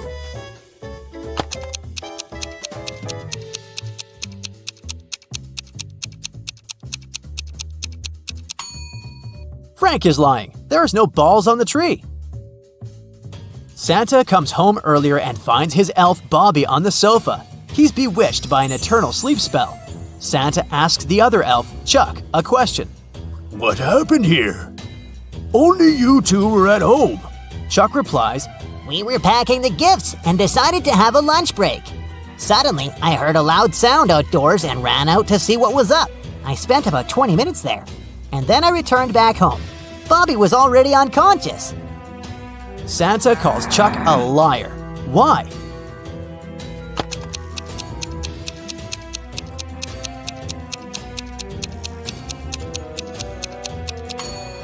Chuck said he spent 20 minutes outdoors, but the coffee cups are still hot. He bewitched Bobby and staged the scene. Kira comes home to her family's house. She's looking forward to eating the walnut cookies she bought at the airport, but she has to eat them outside because her mother is allergic to all types of nuts. After a while, Kira looks inside her bag and sees that all the cookies are gone. Kira suspects her brothers, so she asks, Who ate my cookies? Dylan replies, I was making apple pie with Mom. Paul says, I was decorating the living room. Kevin says, I was making a sandwich with peanut butter for Mom. And Ralph says, I was just watching the TV and eating my popcorn. Now Kira knows who took her cookies. What about you?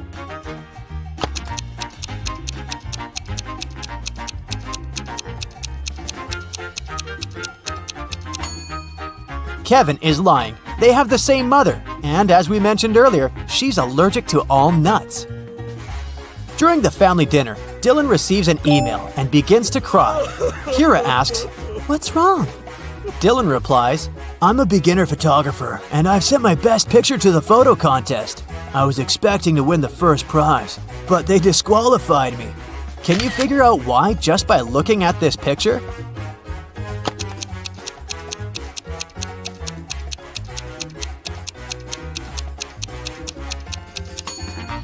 The stars are over the moon. It's impossible.